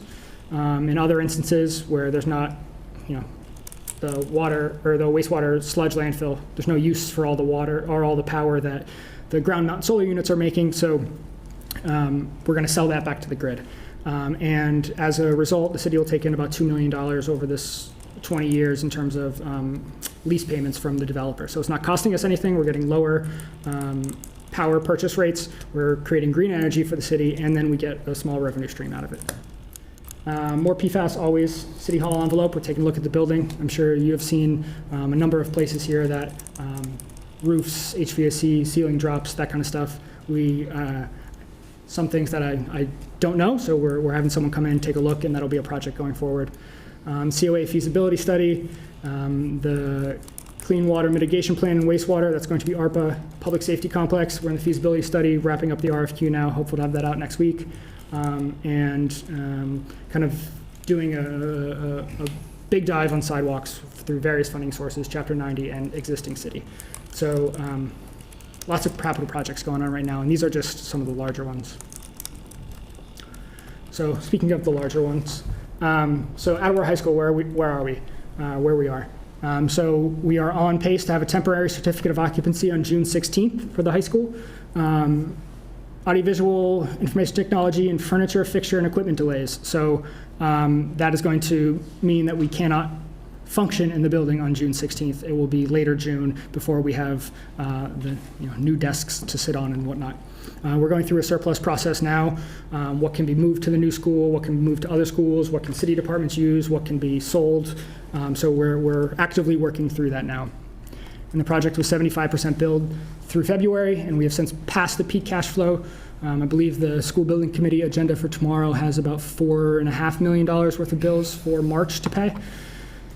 And even though we have $145 million outstanding in debt, the MSBA has reimbursed us. That's separate from the 142. So the MSBA has reimbursed us $92.3 million. So we're about 75% from there too. Very quickly, I just want to extend a huge kudos to you and the School Building Commission for keeping this project on track and on budget.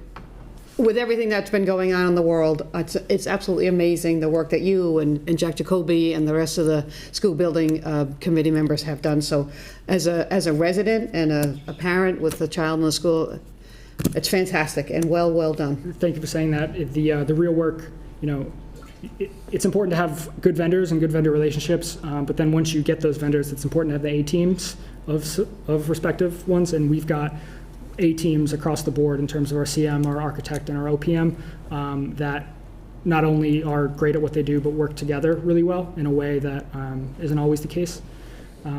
So we were able to have some adds to the project, a maintenance facility, the entire Drummond Street fields, and stay within the $259,918,000 budget, and expect a small but a meaningful under expenditure of that 259.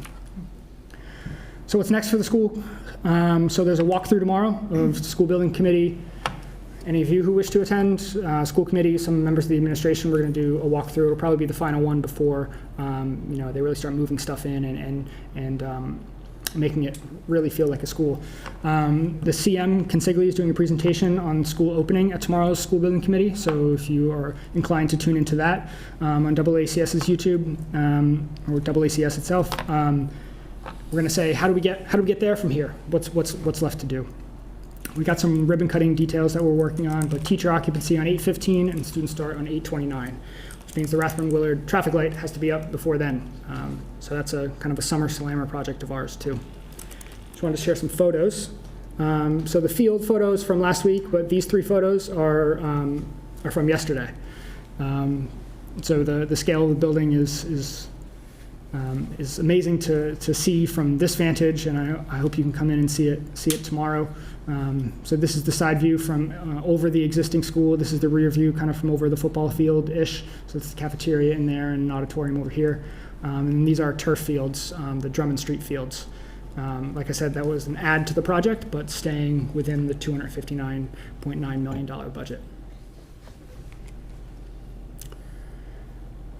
I want to touch on our 3 real sources of federal COVID-related funding. The CARES Act.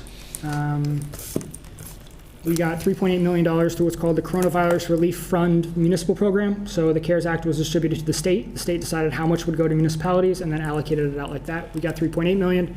really restrictive funding. So we spent about 3.2 million of it, I believe. So stuff like one of our biggest expenditures was laptops. Outside the police department and the school department, we only had a handful of laptops. So working remotely kind of wasn't an option or wasn't feasible. So we bought probably close to 100 laptops and configured them all for city staff to be able to perform their jobs remotely. I will say City Hall remained staffed and people here throughout the entire pandemic. It was closed to the public to begin with, and we had some skeletal rotational staff while staff were working from home.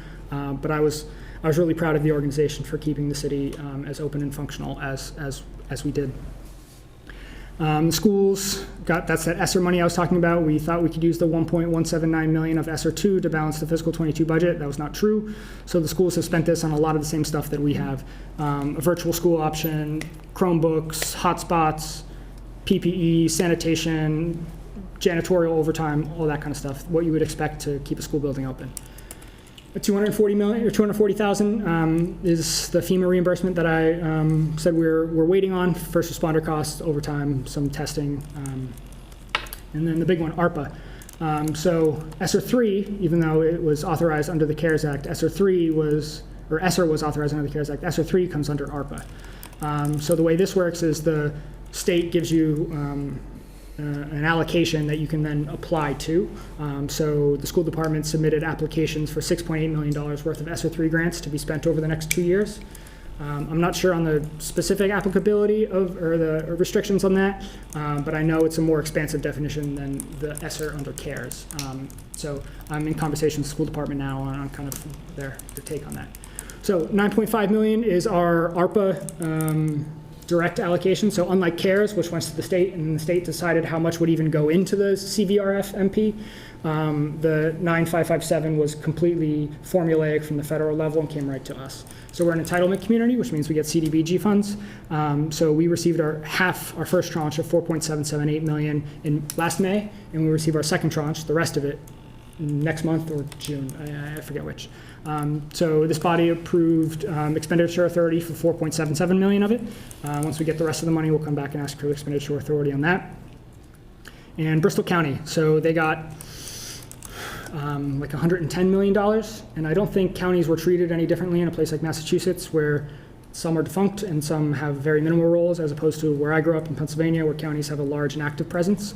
So Bristol County, I don't know what they would spend $110 million on. So they took 10% for themselves for administrative costs, administering the program, some stuff with the county school, and then took the rest and allocated it proportionally across its constituent municipalities. But they don't just send it to us. We have to go in and apply and say the project, the expenditure category.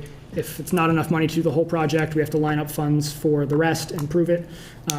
So if we go in and say we need a $15 million PFAS remediation project and we want to use this $7.9 million, we need to be able to come up with the other $7.1 million through bond authorization, through retained earnings appropriation, something before Bristol County will give us that money. And then we're under reporting requirements to the county, just as they're under the same reporting requirements to the feds as we are.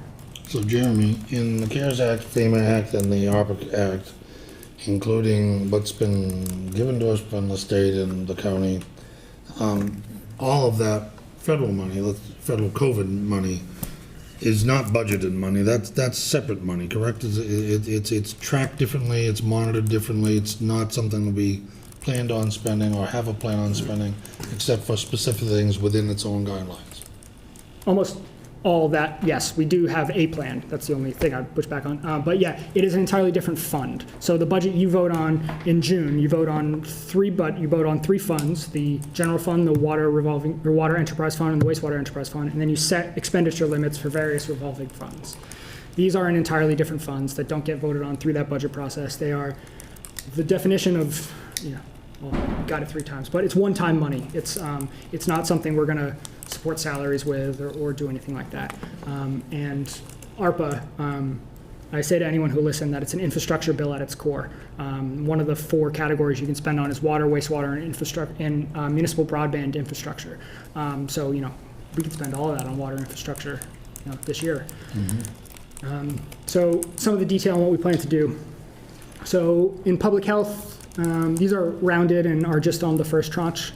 When we send down for the second tranche, I'll I'll provide a more detailed and expansive plan, but we have some small things for some testing. Fire department, police departments have some open purchase orders for testing, some PPE, we have these air purifiers, replacing the filters on those, and then HVAC upgrades in public buildings. So the rec center, fire department, possibly here. Negative economic consequences, so this is also pretty large. We're doing a rental mortgage, and it should say utility assistance RFP. Spent about an hour with Deb and the city solicitor today going over that after a number of rounds with purchasing and city solicitor as well. So we're close on that. Some business assistance that's going to be run through Catherine Fierick. And like I said, the infrastructure. So PFAS remediation, wastewater facilities plan, clean water management plan, and then $150,000 for a municipal broadband feasibility study. And there's a grant available to kind of offset a little bit of that as well. Thank you, Council Conti. Jeremy, on the negative economic consequences, the 750, I have a couple of questions. I believe the original number for the rental mortgage assistance was 500,000. Is that number still the same? Mm-hmm. So there's 250 available for the business assist. Yeah, there's actually probably a little bit more. I rounded these to make them, when we're talking about, $4.8 million. I tried to make them indigestible stuff. So that program hasn't kind of been hashed out. Catherine and I and the mayor are still going through it. Catherine Fierick, the Economic Development Director. So I don't have a firm number on what we're committed to that, but at least that $250,000. Do you know what it's going to look like? Is it going to be small, locally owned businesses available for this assistance? Are we talking about franchises and some of the larger businesses? Like, I'm very much interested in the criteria for the business assistance program, particularly as it relates to small, local-owned restaurants. So these are some of the conversations we're having with Catherine now. I initially had the same knee-jerk reaction to, if you've got locations in 3 states, you're not eligible for it. But at the same time, a great number of local franchises are owned by local franchisees who are, by every other definition, often small business-esque. So that's kind of the needle we're trying to thread on that. But to the best of our ability, we're going to create demonstrated need, kind of, place in the community, focusing on small businesses. I don't know how we're going to carve that. But that's my next question. Is the administration open to soliciting community suggestions for that? Because I know with the rental mortgage, I don't know that, in all due respect, I don't know if the administration reached out to the people who actually work with certain populations. So is the administration open to reaching out to people who may have information, whether it's the Chamber of Commerce or local business owners, and saying, what do you need? What's it going on? Like, I think, and again, respectfully and all, I appreciate this, but sometimes I feel like the administration's doing this, but not necessarily talking to the population we're trying to serve and help. And asking them, what do you need? What might it look like?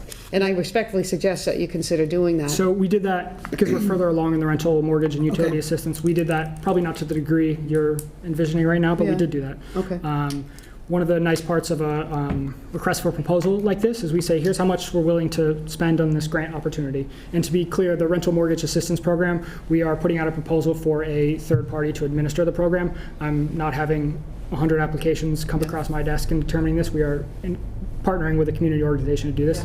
And the same, I imagine, will be with business assistance, although that's a little bit smaller. So again, got to work that out. But with the request for proposal process has, we set the parameters and what we want, and then we kind of get some, at least in these, we can get a little bit of creativity within those parameters via the responses. Okay. So as long as we say, here's what's highly advantageous, here's what you absolutely have to do and absolutely cannot do, and then they can work within those bounds. But I think reaching out through business groups and that kind of thing would be useful. I have a follow-up question to that because if I may, one more, and I want to again respect that this is the administration's jurisdiction, but any way we could be informed about what's going on, because I know I've asked you repeatedly about the rental mortgage assistance. How can we find out where you are, and is there a way at all? Again, I know it's the administration's jurisdiction, Counselor, I'd like to stick to a finance discussion, please. Okay, fair enough. My apologies. I'll follow up with you later, Jeremy. I like the way you take finance and turn it into policy, but I want to stay on finance, okay? So to follow up on your comment, Jeremy, the American Rescue Plan brought $9.5 million into the city Water department absorbed a ton of it, and water wastewater department. Did this, the direct question is, did the American Rescue Plan Act detail what percentage could go into negative economic consequences? We could have spent it all on water if we wanted to. Or we could have spent it all on negative economic consequences? Yeah, there are kind of boxes you need to check within that, what communities are serving, the demonstrated need, that kind of thing. So I don't know that we feasibly could have. We could have dedicated the whole budget to it. There's no prohibition on it. You answered my question. Was there a question over here? No? Okay. Sorry. And I typically don't like big blocks of text up on a screen. I can see a number you were reading anyway, but I wanted to highlight that this is a huge amount of money being procured under federal procurement guidelines, which are different than Massachusetts procurement guidelines. And while we do have a history of, particularly with CDBG through federal money, it's a brand new program that has its own set of rules on top of the federal rules. And this is a ton of money right up front. And while it's taking a little bit longer than initially planned, I really want to make sure we're crossing every T on the procurement side of things. Because if we procure something incorrectly, even if it's a allowable expense under the grant, and we go spend $1 million on something, and then the city is on the hook to repay the federal government for it. So we've got a couple years to spend this money, and I don't want to rush through anything. I know we've had the expenditure authority for a number of months, but the final rule didn't come out until February, I think. So we didn't want to get out ahead of our skis on anything like that. Well, that's why we have an auditor, correct? Yes. I would not be allowed to do anything that would put us in that situation, don't worry. You're turning red. So I want to talk a little bit about where we are over 23. I know it's 8:41, so I'll try to keep this brief in that we're going to have lots of discussions on this going forward. Just wanted to either temper expectations or pique some interest, one or the other. So where are we? Collective bargaining agreements. We have agreements for everybody except the dispatchers. COLAs were 0.32 for non-public safety unions and 0.33 for public safety unions. On the right is a breakdown of what the base salaries. So this is not stipends. This is not overtime. This is not shift differential. This is not mandated FLSA overtime. This is base salary and what that makes up of our general budget.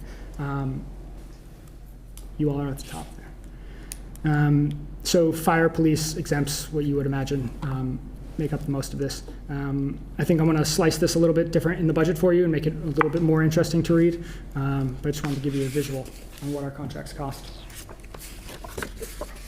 So here's what I was talking about. We're going to get to later about where our revenue makeup is. So I didn't go back and pull all the changes we made through the tax recap process or what new growth ended up being. This is our original budget and this is our preliminary budget.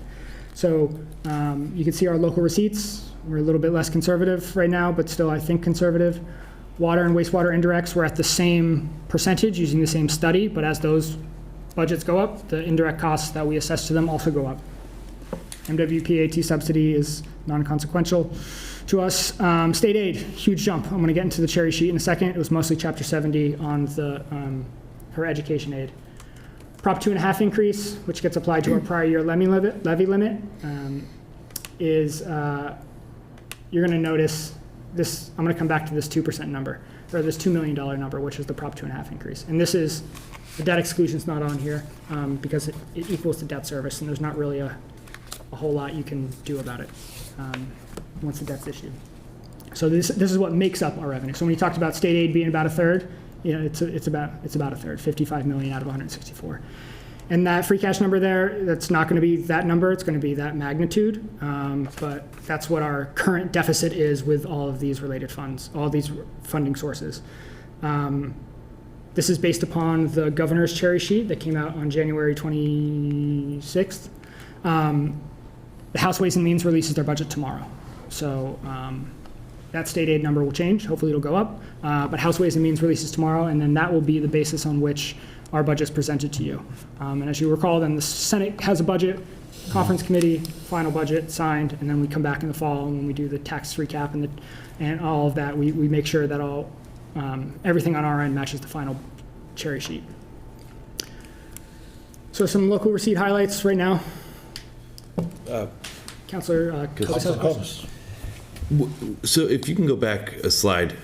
So with the state aid going up so much, I wouldn't expect to see us having to go back to free cash to balance next year's budget again. This would be the 4th year in a row So that we've done this, I think. if we say 1.2 million in free cash to balance the budget, prior to that, 4 years in a row, I think it's 3 years, it was 2020, yeah, it'll be 4 years in a row. Prior to that, the snow deficit was not funded through the budget, it was funded through stabilization, and then stabilization was later refunded with free cash. So I could cut that number $725,000 out of free cash right now, but then we would have to fund that snow deficit somehow, and we would do it out of stabilization. Deficit spending. And then in the fall, we would take free cash and put it back into the stabilization fund.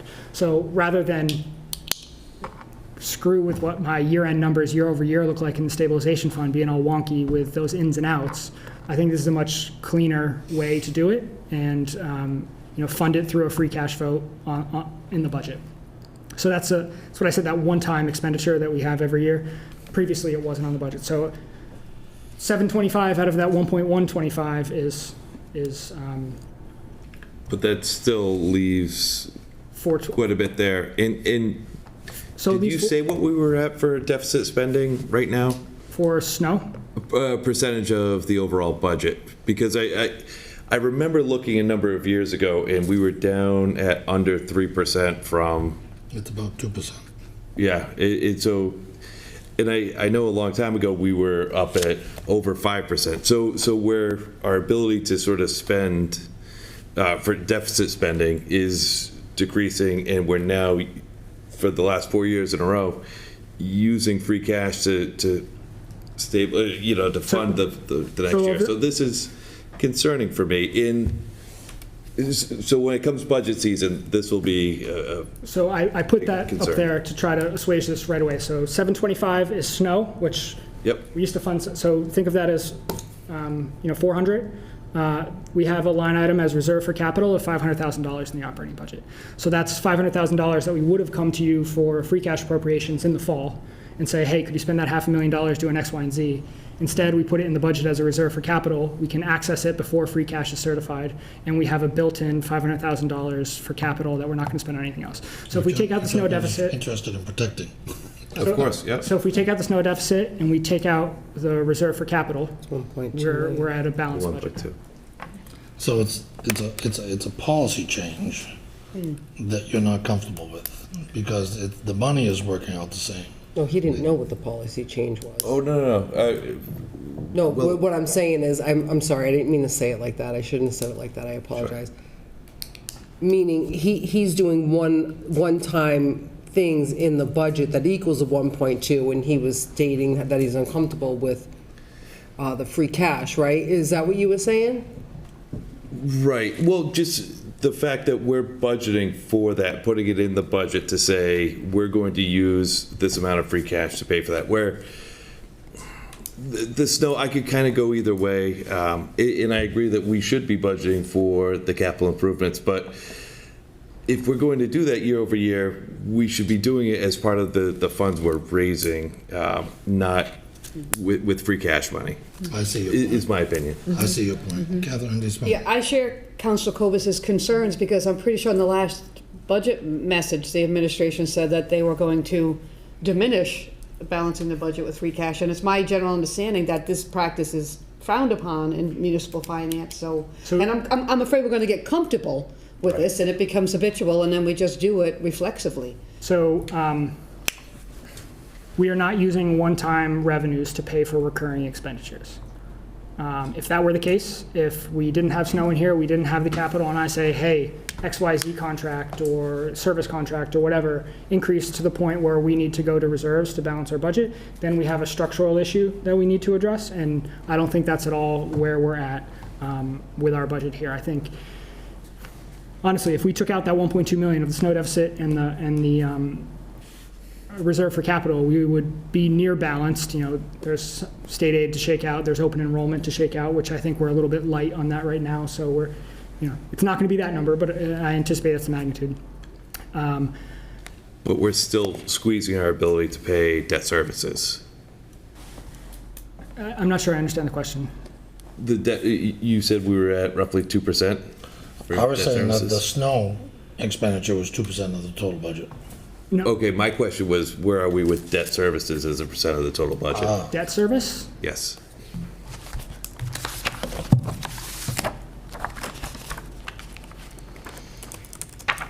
And I can follow up afterwards. It's a good question. Oh, yeah.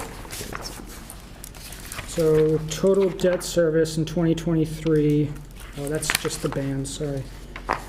That's just the excluded debt. Let me find general government debt. And I could follow up later, because I'd like to know what it is without the debt exclusion as well. $8.2 million in debt service. Well, that is 2%. Does that include the debt exclusion payment, or, okay, 8.2 million? No, that's just general fund. Okay, thank you. Councilor DeSimone, do you have a question? Oh, no, thank you. Councilor Delicio does. Thank you. Yeah, I don't want to belabor this point, Jeremy. I guess what I would say is more of a statement. My concern is utilizing and waiting on free cash. What's the implications it has on future budgets? Not to mention, we have free cash and stabilization in case the unthinkable happens. We're coming out of the unthinkable right now. So the unthinkable can happen, and of course, I'm talking the coronavirus. You know, I don't want to belabor the point, but I agree with Councilor Kovas and Councilor DeSimone. I think we need to look at this again. So the alternative for us is we fund the snow deficit out of stabilization, come back to you in the fall, ask for a free cash appropriation from next year's certification to fund that, and we cut the reserve for capital in the general fund, and then we come down and ask you for free cash appropriations for capital throughout the year. So it's different pockets, same pair of pants. We're doing the same thing with the same money. You're making me feel like the Council on Aging.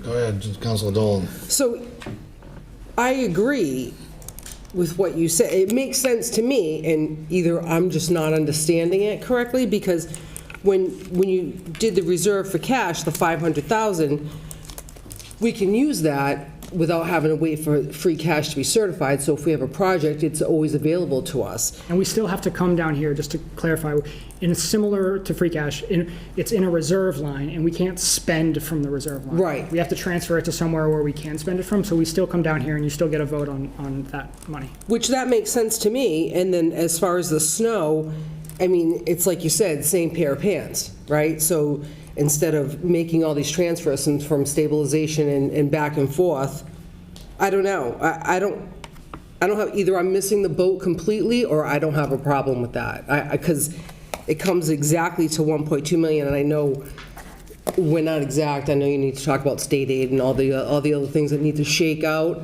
But that makes sense to me, and it doesn't bother me at all. So either I'm completely missing this, or It doesn't bother really me. good about what Doesn't you bother said. me. Yeah, it doesn't bother me either.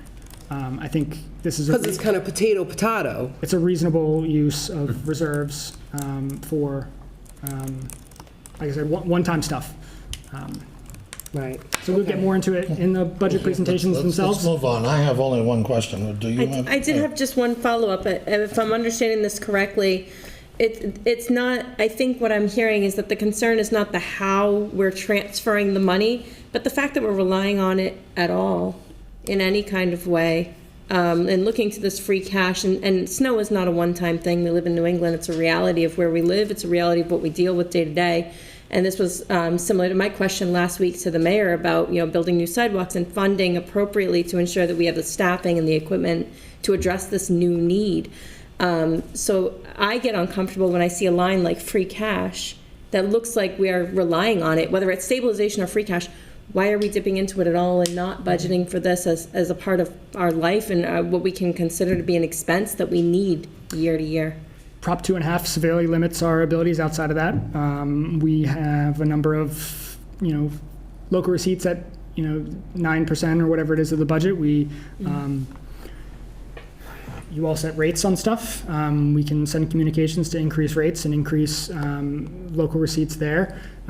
State aid is what it is. New growth, that's an estimate from the assessor based upon known activities.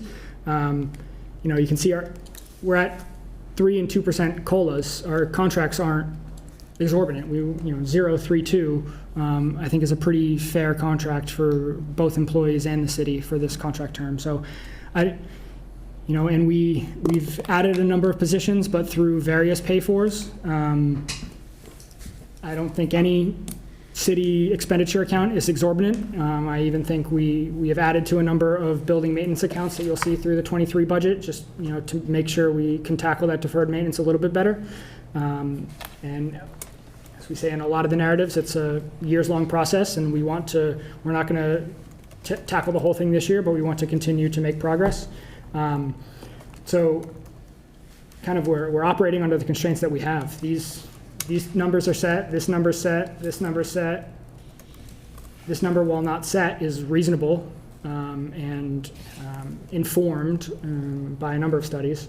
And then local receipts. This is a huge jump year to year. I think we are peeling back a little bit of the over-conservatism. So I guess the answer is just the reality that we face and how we get a balanced budget. Thank you. I appreciate it because I think that gives a clearer explanation of sort of what we're up against here, but also that these items that are being funded in this way are items that will fluctuate. And we can't really predict them. We know we're going to have them, but we can't predict them with any accuracy. And I'm not going to flip all the way back to the snow deficit, but 2 years ago it was $230,000. Okay. And like I said earlier, you budget the same you did this year as you did last year, and then you can deficit spend beyond that. So if we increased our snow budget in order to, decrease what we have a deficit to come up with from the prior year, then we have to budget that going forward every other year. And if we end up budgeting $500,000 and we only have that 250, then that money sat there and did no good. Thank you. So Jeremy, my question was, when you were on the salaries, it led to a conversation you and I had, I think 4 weeks ago, about what is the percentage of the total budget that is contractual. We know on the school side, it's about 92%, but it's probably lower on the city side. So I have a chart that goes in the budget, and if you take out debt service and take out the schools, so you have city side, and then you take personnel, just total personnel costs, and then add in retirement, benefit costs, longevity, that sort of stuff. I think it works out to be about 70% of our budget. But then on top of that, we have in each department contracts, sometimes multi-year contracts that are contractual that add to that 70%. So for example, assessing department has a contract with an outside vendor to do the data collection in the city, and it's $250,000 to $350,000 each year. That the police department has contracts for some things at the fire department. They all have contracts. So that number realistically isn't 70%. When you think of all the contracts in the city. Yeah, if we're talking about service contracts. Service contracts on top of the expenses you just expended, it's much above 80%. Oh yeah, I mean, a lot of our work is contracted work. The So stuff it we're might- buying without contracts is. So it might approach 90%. Yeah, I misunderstood the question. When you said, what do our contracts cost? I thought you meant what do our labor contracts cost? No, the question that, and you can answer this later, is what percent of our budget is contracted? So that would be department budgets that are multi-year contracts and the personnel expenses and the et cetera, et cetera, et cetera that you mentioned. And is that those are things that essentially cannot be cut from the budget. And I suspect it's a very high number.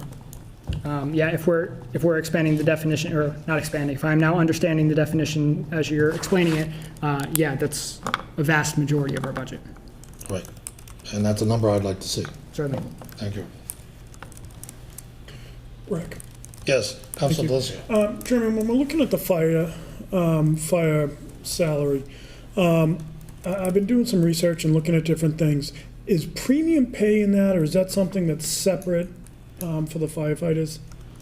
What do you mean by premium pay? The premium paid for, and it might fall more under ARPA than the regular salary. We are not using any money from ARPA to fund premium pay in any circumstance. Okay. That does not include things like shift differentials, Okay. college credits, longevity, EMT, paramedic stipends, Yeah. what was previously the hazardous duty stipend, which got rolled into their base. Because it's a hazardous duty job. I don't understand why it was a separate pay item. It should be part of your base. So yeah, the contract costs is much higher than that. That's base salary. Okay. Same in police, have similar incentive structures. Laborers, DPW, clerks have outside incentive structures, but not the same as the public safety unions. Exempts don't really have any.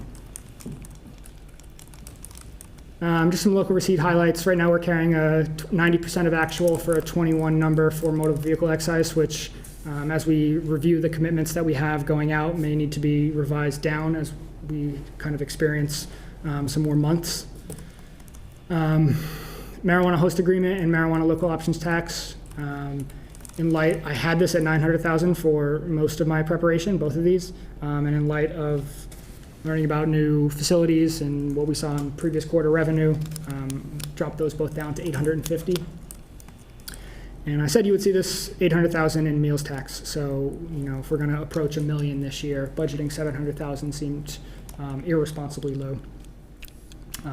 All other things equal.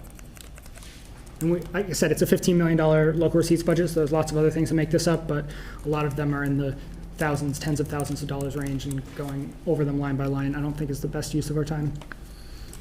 Said the House Ways and Means releases their budget tomorrow. So educational items, that's our huge jump. That's Chapter 70 and other associated items in there. General government, why this was a big drop, or a small drop. Our veterans benefits are essentially a trailing revenue source. We pay out veterans benefits and then that gets used in the formula for what our revenue is the following year. Veterans benefits through Chapter 115 are last in the batting order, as Ben Quell, our Veterans Service Officer, likes to say.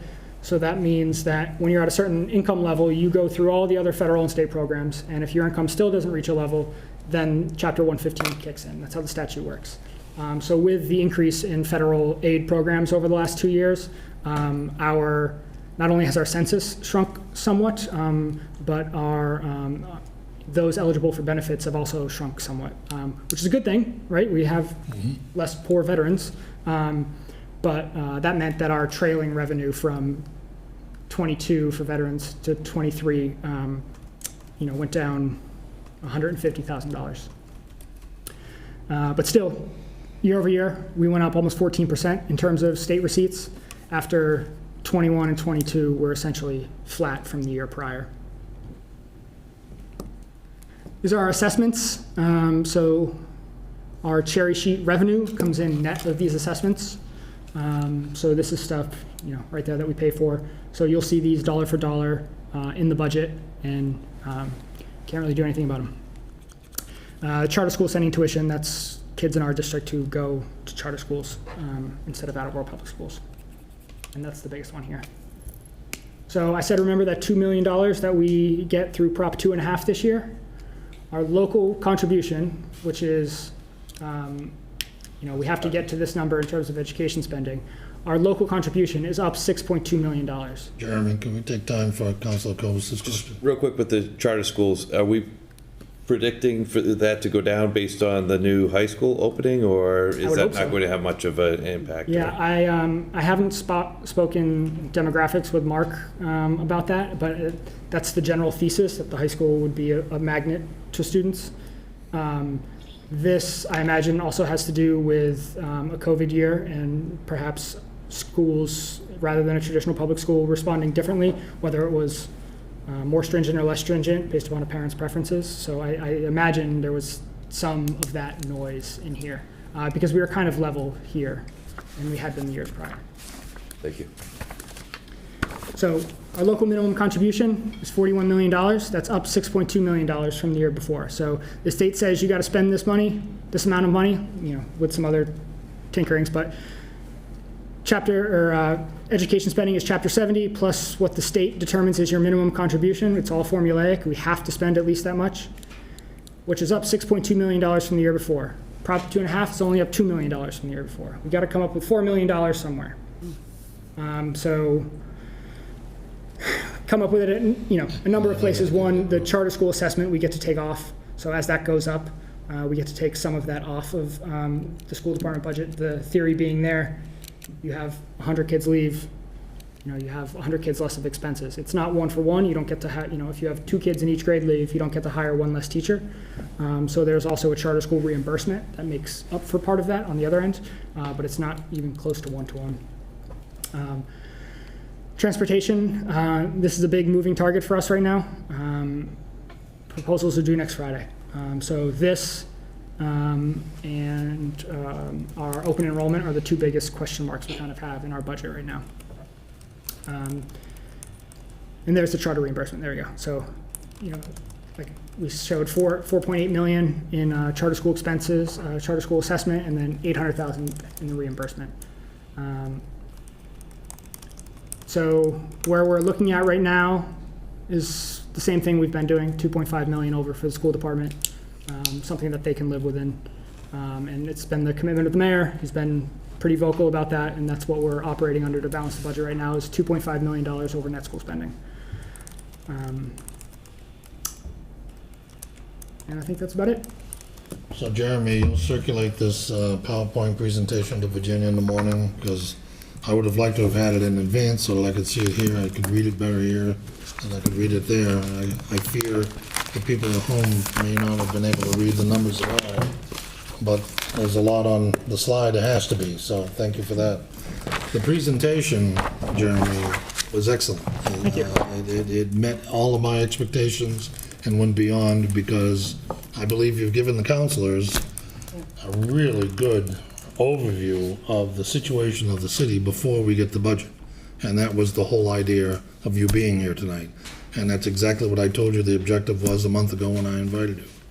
So I do hope, counselors, you will follow up with Jeremy for any specific part of tonight's presentation that you'd like clarification, because I really would like everybody here to feel comfortable when that budget book comes out, to look at and make some hard decisions to approve it. And that's coming from a city council that has served for I'm on my 13th year, and I think I voted against the budget 8 years.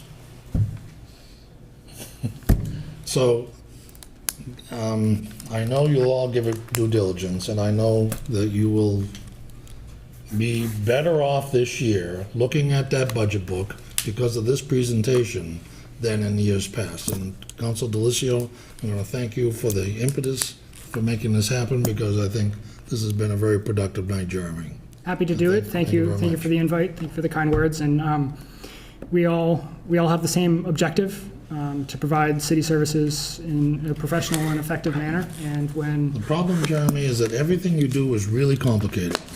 I'm serious. No, I'm serious. It's such a specialized function, the finance director of the city, that the complexities inside that budget are mind-boggling. So I will caveat that with one comment, in that in a number of communities there is a finance director who oversees collector, treasurer, comptroller, that sort of thing. In this community, I have budget and capital projects, but supported by a really sharp finance team, or not even supported by, work with a sharp finance team that between the collector, the treasurer, the auditor, and the mayor. I think there's a lot of hands on the finance operations broadly. Yes, budget sits within my office, and but the finance operations of the city and the positive outcomes that we've been able to produce, definitely a team effort. It takes a team. It does.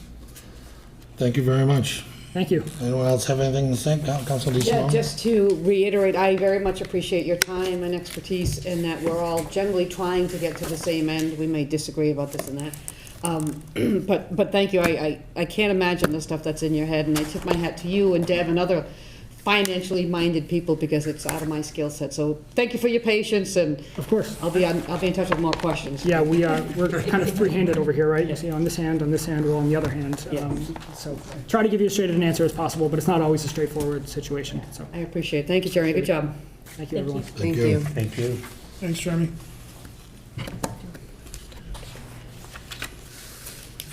So with that, I have a few motions to bring before you this evening. And I'm going to start with the capital improvement message. So I believe it's from the dockets of somewhere in February that I entertain a motion in accord with the Attleboro City Charter, Section 6-3D, to adopt the following resolution to adopt the capital improvement program for fiscal years 2023-2027. Resolution, City of Attleboro Capital Improvement Program, fiscal years 2023-2027. Whereas the Home Rule Charter approved by the people of Attleboro to November 1973 requires the submission of a 5-year capital plan, improvement plan at least 6 months prior to the last day of each fiscal year. And whereas the charter calls for a yearly adoption by resolution of the council of at least 5-year capital improvement program for the city. And whereas the charter calls for a public hearing, which was held by the council on March 8th, 2022. And whereas our municipal finance management reflects a plan to reestablish a capital improvement line item in the budget of $500,000.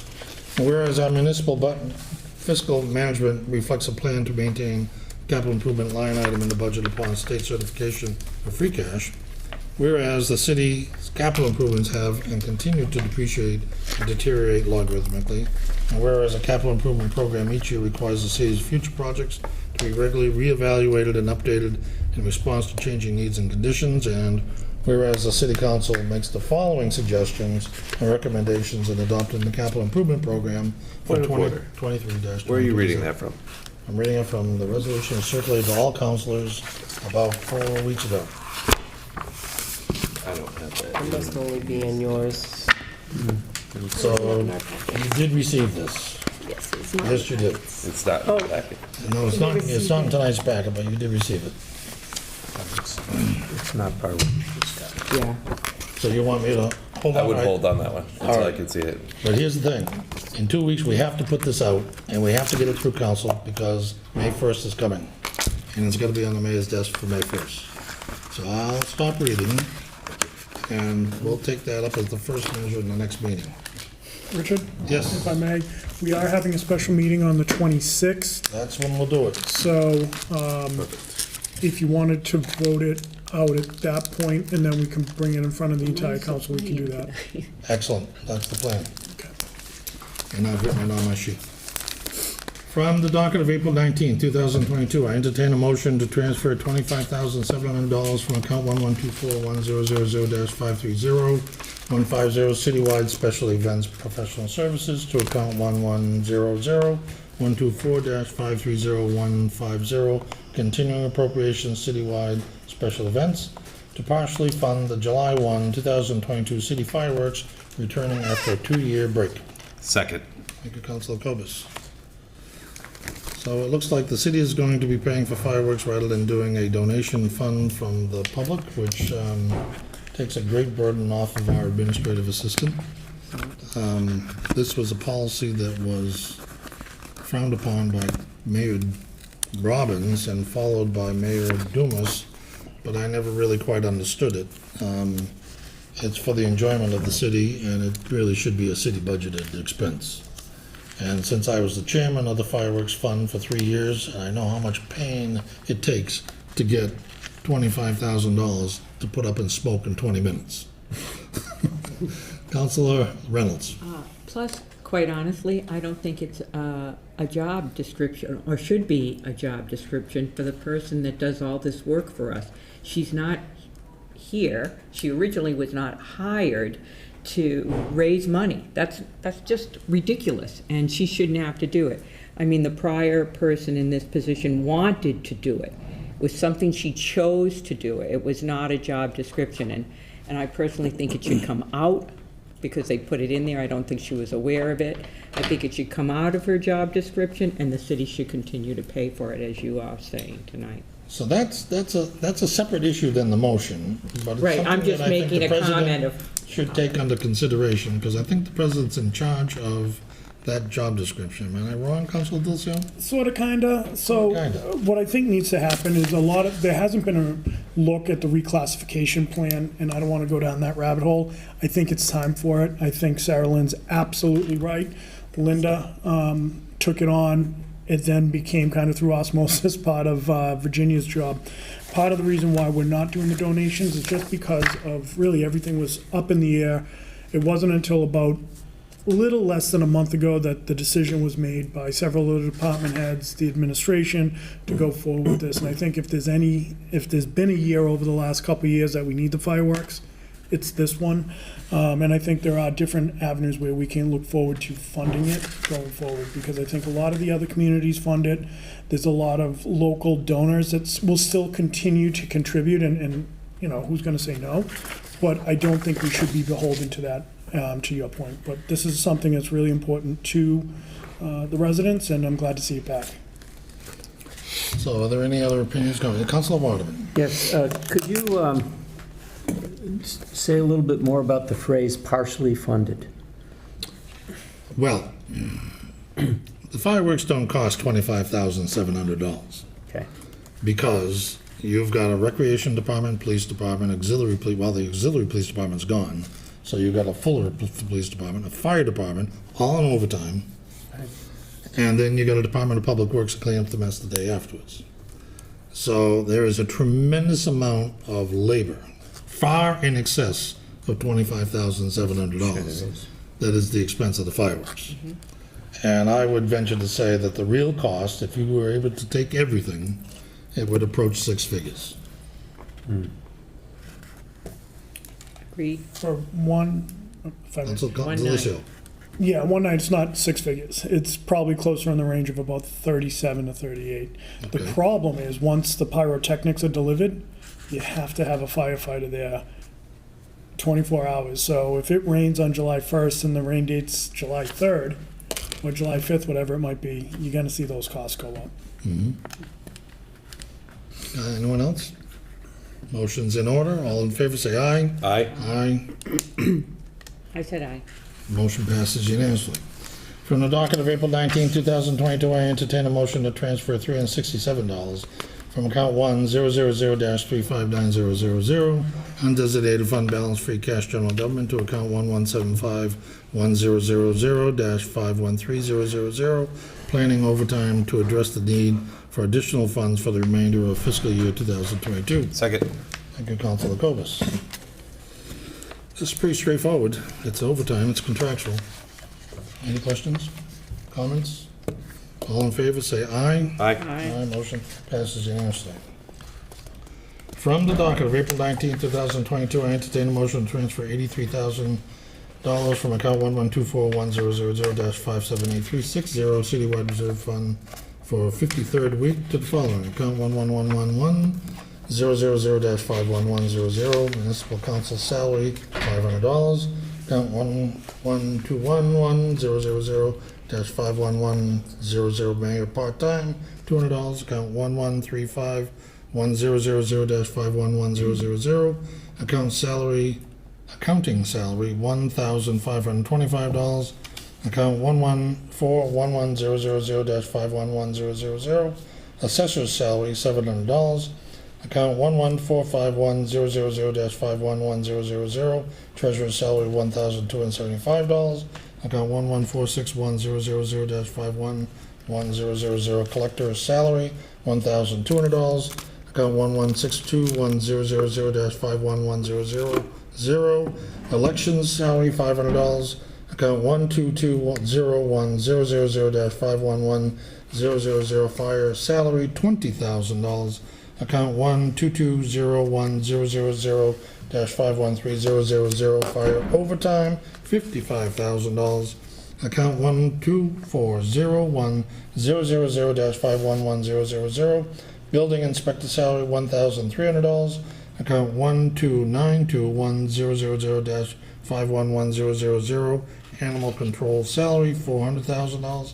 Account 1543100-51100, 000, veterans salary $400. In addition, I entertain a motion to transfer $17,600 from account 11241 000-578-350 Citywide Reserve Fund for labor negotiations for the following accounts, and the clerk's contract had not been submitted prior to fiscal year 2022 budget being presented as follows. Account 1135100-511000, accounting salary $3,400. Account 1141100-511000, assessor salary $2,600.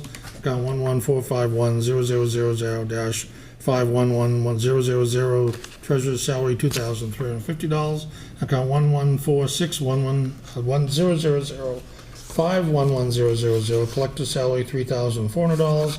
Account 1162100-511000, election salary $1,400.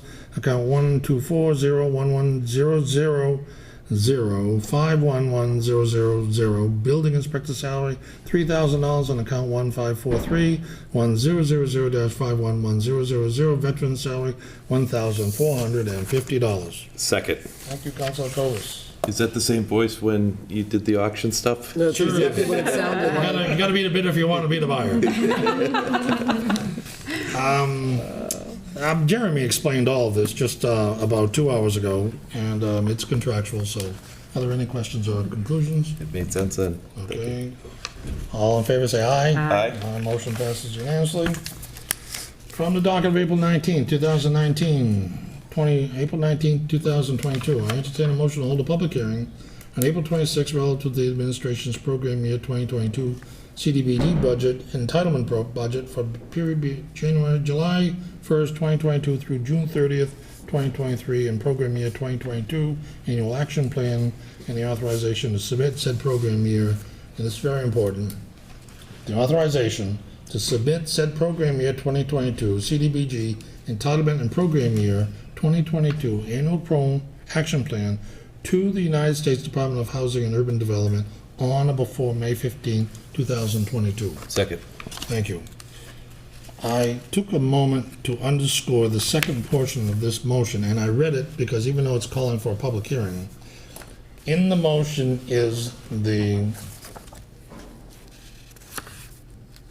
caveat that when that budget comes through and the plan comes through and we voted, it doesn't need final approval. The mayor can sign the final approval and it can go right out. So that if there's a glitch in the system and we're not meeting, it's not going to get held up to meet the HUD deadline.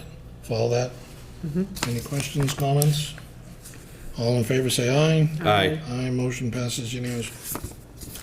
From the docket of April 19, 2022, I entertain a motion to appropriate $750,000 from account 1-000-359000, undesignated fund balance, free cash general government, to fund 3572 Highland Park Pavilion to build a performing arts pavilion at Highland Park.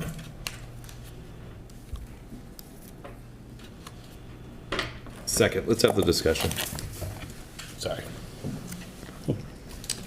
Well, the discussion begins with my comments that when we saw the zoo strategic plan, they had in their request for quote that they would be interested in having a pavilion.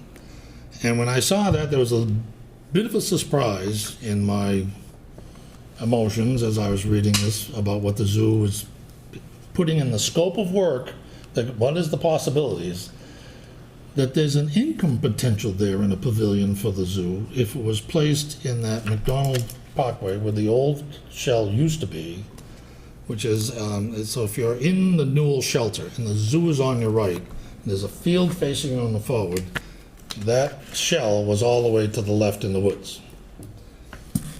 If that shell was on that location and it was under the control of the zoo could use that shell for children's outdoor education programs on animals or on nature or on children's programs, and it could be an income generator for the zoo, which we can see is needed because of what the zoo is planning on doing. So, personally, I think I'd like to see us hold off on this vote for the $750,000 for the pavilion. Because I don't believe it has to be voted now. I don't believe it has to be approved now. I don't believe it has to be done in this administration. Yes, I understand construction costs are gonna go up, but I don't think it's gonna double it. And I'd like to give the zoo an opportunity to get that plan together to see whether or not they want to have a pavilion, because I don't think we need two. And that concludes my comments. Councilor Cobus.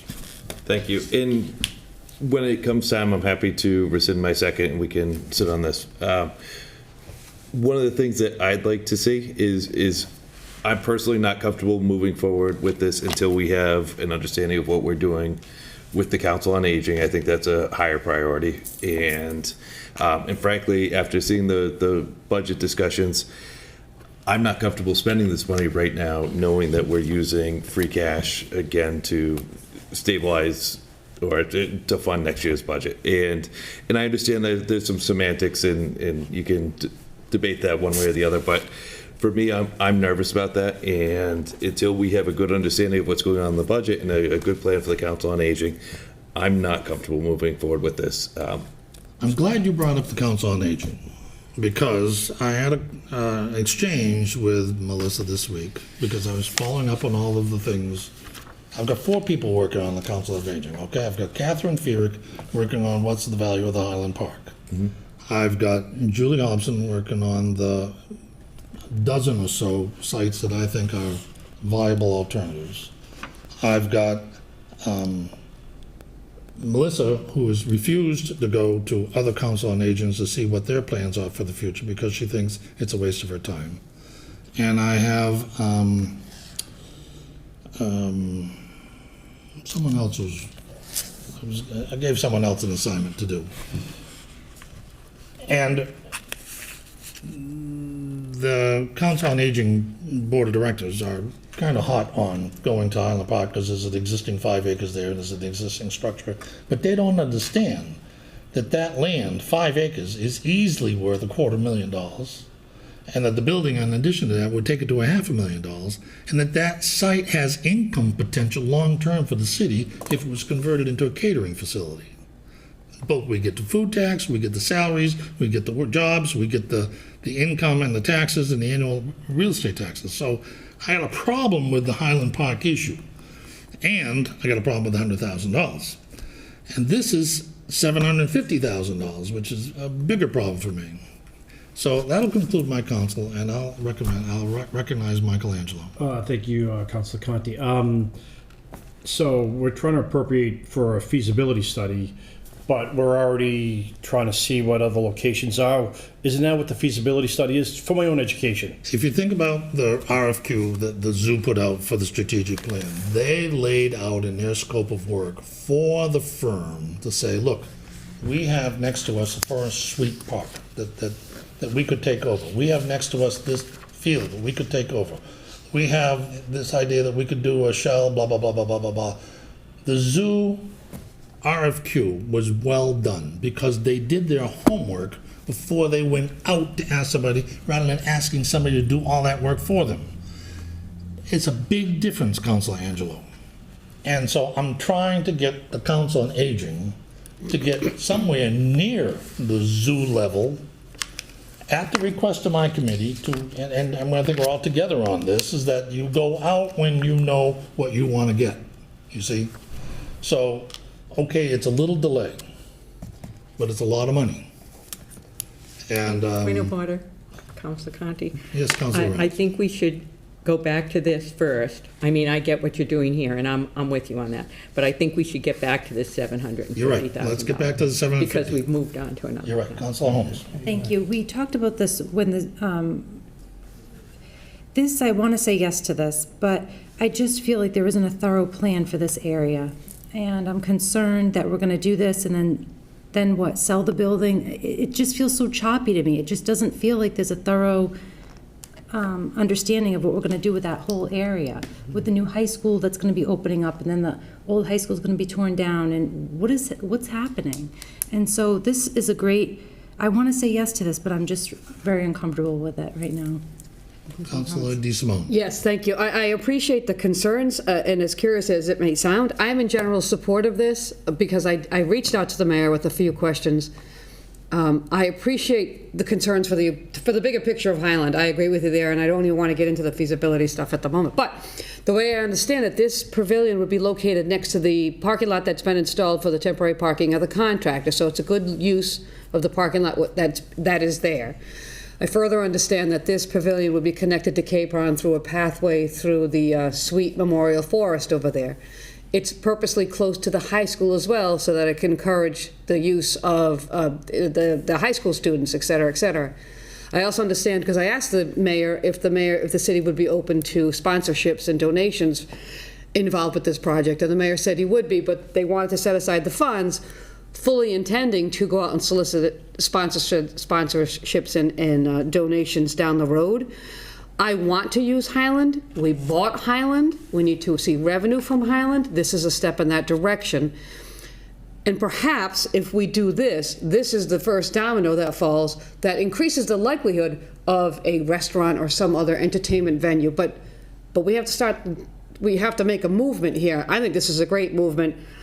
I'm hoping it comes in under budget because it looks like a fairly simple structure in my opinion, but I'm not an engineer. And as I said several times, and I'll say again as we go through budget season, I appreciate that we have to preserve and conserve for the future, but we cannot stop moving forward. This to me is a really cool movement forward. I think it's a great asset to the city next to this beautiful new high school. So I see it all as complementary. I think we should move forward, and that this may perhaps influence some of the other issues which you're referencing, which are outside the scope of the question. Thank you for your comments. I want you to do me a favor. Yes, sir.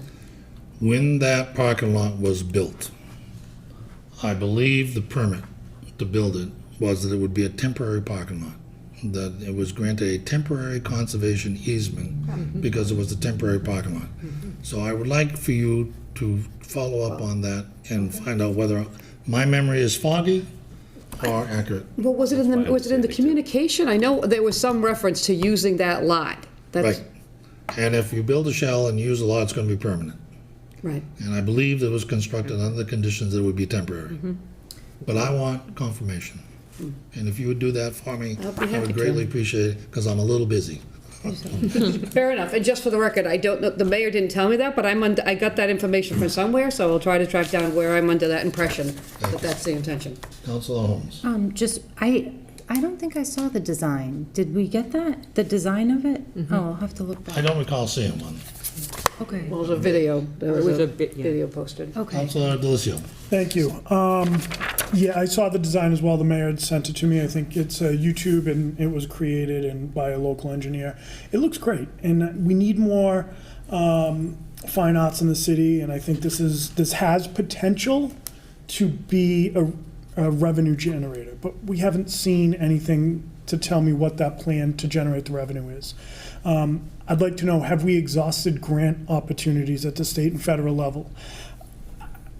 I can't support this right now. I'm not against the project, I'm against the timing. Jeremy's presentation tonight was fantastic, but what he didn't tell us is what are we looking at in fiscal '24 and fiscal '25? We're not fully out of this pandemic yet, and we don't know what post-pandemic is going to look like. We don't know what the impact to local budgets is going to be yet. Just because we have the money doesn't mean we should be spending it.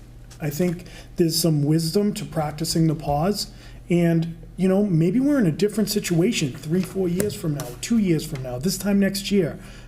I'm just not comfortable with $750,000 for a pavilion where I don't want to be sitting here this time next year and having Councilor Conti tell us, hey, this is dire. We might have to do A to balance the budget, which could be closing a fire station, could be potentially laying people off. And I'm not trying to cause hysteria. I'm just saying these are the things we need to get our arms around before we start looking at some of the nice to haves. I would love to see this come to fruition. I'm a big supporter of the local fine arts, but right now, that'd be 3 pavilions potentially.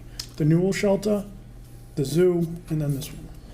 So I'll add to your comments, Councilor, that the past, in my opinion, To pass the $750 measure before passing the Council on Aging, $100,000 is a slap in the face to the Council on Aging. Exactly. That's the first thing. Agreed. The second thing is, I'd like to see a plan for the Highland Park.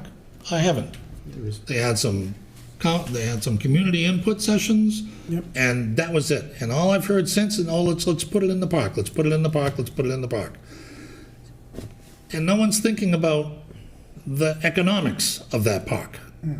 And that's what's got me upset about using the Highland Country Club for a city, non-taxable operation where we have vacant land in the city that could be converted, that we're not getting any taxes on, that could be converted into a non-taxable entity. Makes more sense to me. That was the point that I was trying to make.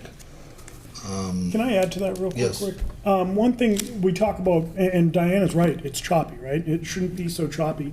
But right now, Highland Park is used for cross-country. Yes. Bishop Fee, North Attleboro, collegiate invitational meets. They have had high school invitational meets. You know, Council, there's daily activity there. I'm in the butter. absolutely. I'm sure you hear some of these. Until the leaves come out in the trees, my dogs know everything that's going on over there. And it gets a lot of use, and it's highly monitored, and there haven't been any problems that I'm aware of. Yep. Councilor Angelo. I agree with everything you're saying. I love the idea of this, but the one thing I would like to hear about is where the maintenance is gonna come. Because I know, from what I understand, the one at the park, we had that platform, and I learned just yesterday, because I hadn't been there in a while, that actually was torn down because it hadn't been maintained. So that everything with what you're saying is, I completely agree with it. I think it's smart in what you're saying, but I'd also like to see is, how's the maintenance going to be taken care of? And So what I would suggest to you, Councilor Angelo, is that if ever a pavilion comes to fruition, that you seek revolving fund account for the continued maintenance of that pavilion. And you can do that by reallocating certain fees or licenses. Talk to Deb Gould, and she will walk you through how you can establish a revolving account, because it's a very narrow window in the calendar that you can do it. And of course, first you have to vote for the pavilion to be built. But after it's built, God willing, you're still a councilor, establish a revolving account for the continued maintenance and care of that pavilion in perpetuity, or until the council decides to reallocate the funds from that revolving account. Councilor Reynolds. So in addition to all the reasons that you've mentioned that we don't think this is really the time, the people that have said the time, I mean, honestly, we have a new school and a new roadway and new lights and everything opening up in September. Do we need yet another traffic confusion of something new being there when we are not even planning it properly? It's just like all of a sudden, just throw it in there. Let's just do it. Let's throw this in there because we got new. Instead of just waiting, looking to see how everything pans out, is it working? And if the money is there, which we're looking at free cash to spend 1.2 million for something that is not supposed to be free cash as far as I'm concerned. So why are we adding this? Why are we spending money that clearly is not really there?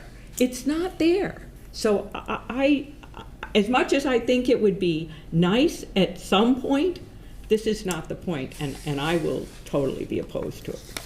So, Councilor, 20 years ago, the Ward 1 council would say, why not South Attleboro? There's no room in South There's no room, that's right, there's It's more all traffic congestion in South Attleboro than there is in Island Park. Councilor Bennett. Just to sort of add on, and not to belabor the point, but I think what we need to see is a year of normal, or as close to normal as we can. I think the last couple of years in particular have just thrown us into complete disarray, and we see these surpluses that look great on paper, but we don't know where this is all going to pan out. So as much as I would love to support something like this for the city at some point, I'm in agreement that I think the time will come later after we have a chance to let the dust settle and make sure that the dust does settle, see the new school open, to your point, Councilor Reynolds, and really see what normal looks like for maybe a full budget year. So, I really have enjoyed this conversation, and it's not over. Councilor Waterman. Well, first of all, I agree with you. There are some seniors who might consider this a slap in the face, but that isn't my main point. we have not developed this park. We don't have a plan for the park. And I think we begin there. And we are opening a beautiful new theater in the high school. And you know I've done a lot of theater, so I'm not against the idea of theater.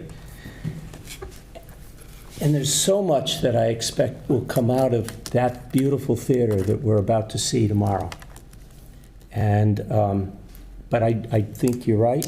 I think we need that year anyways to come out of this pandemic and look at what's going on, and we need the plan.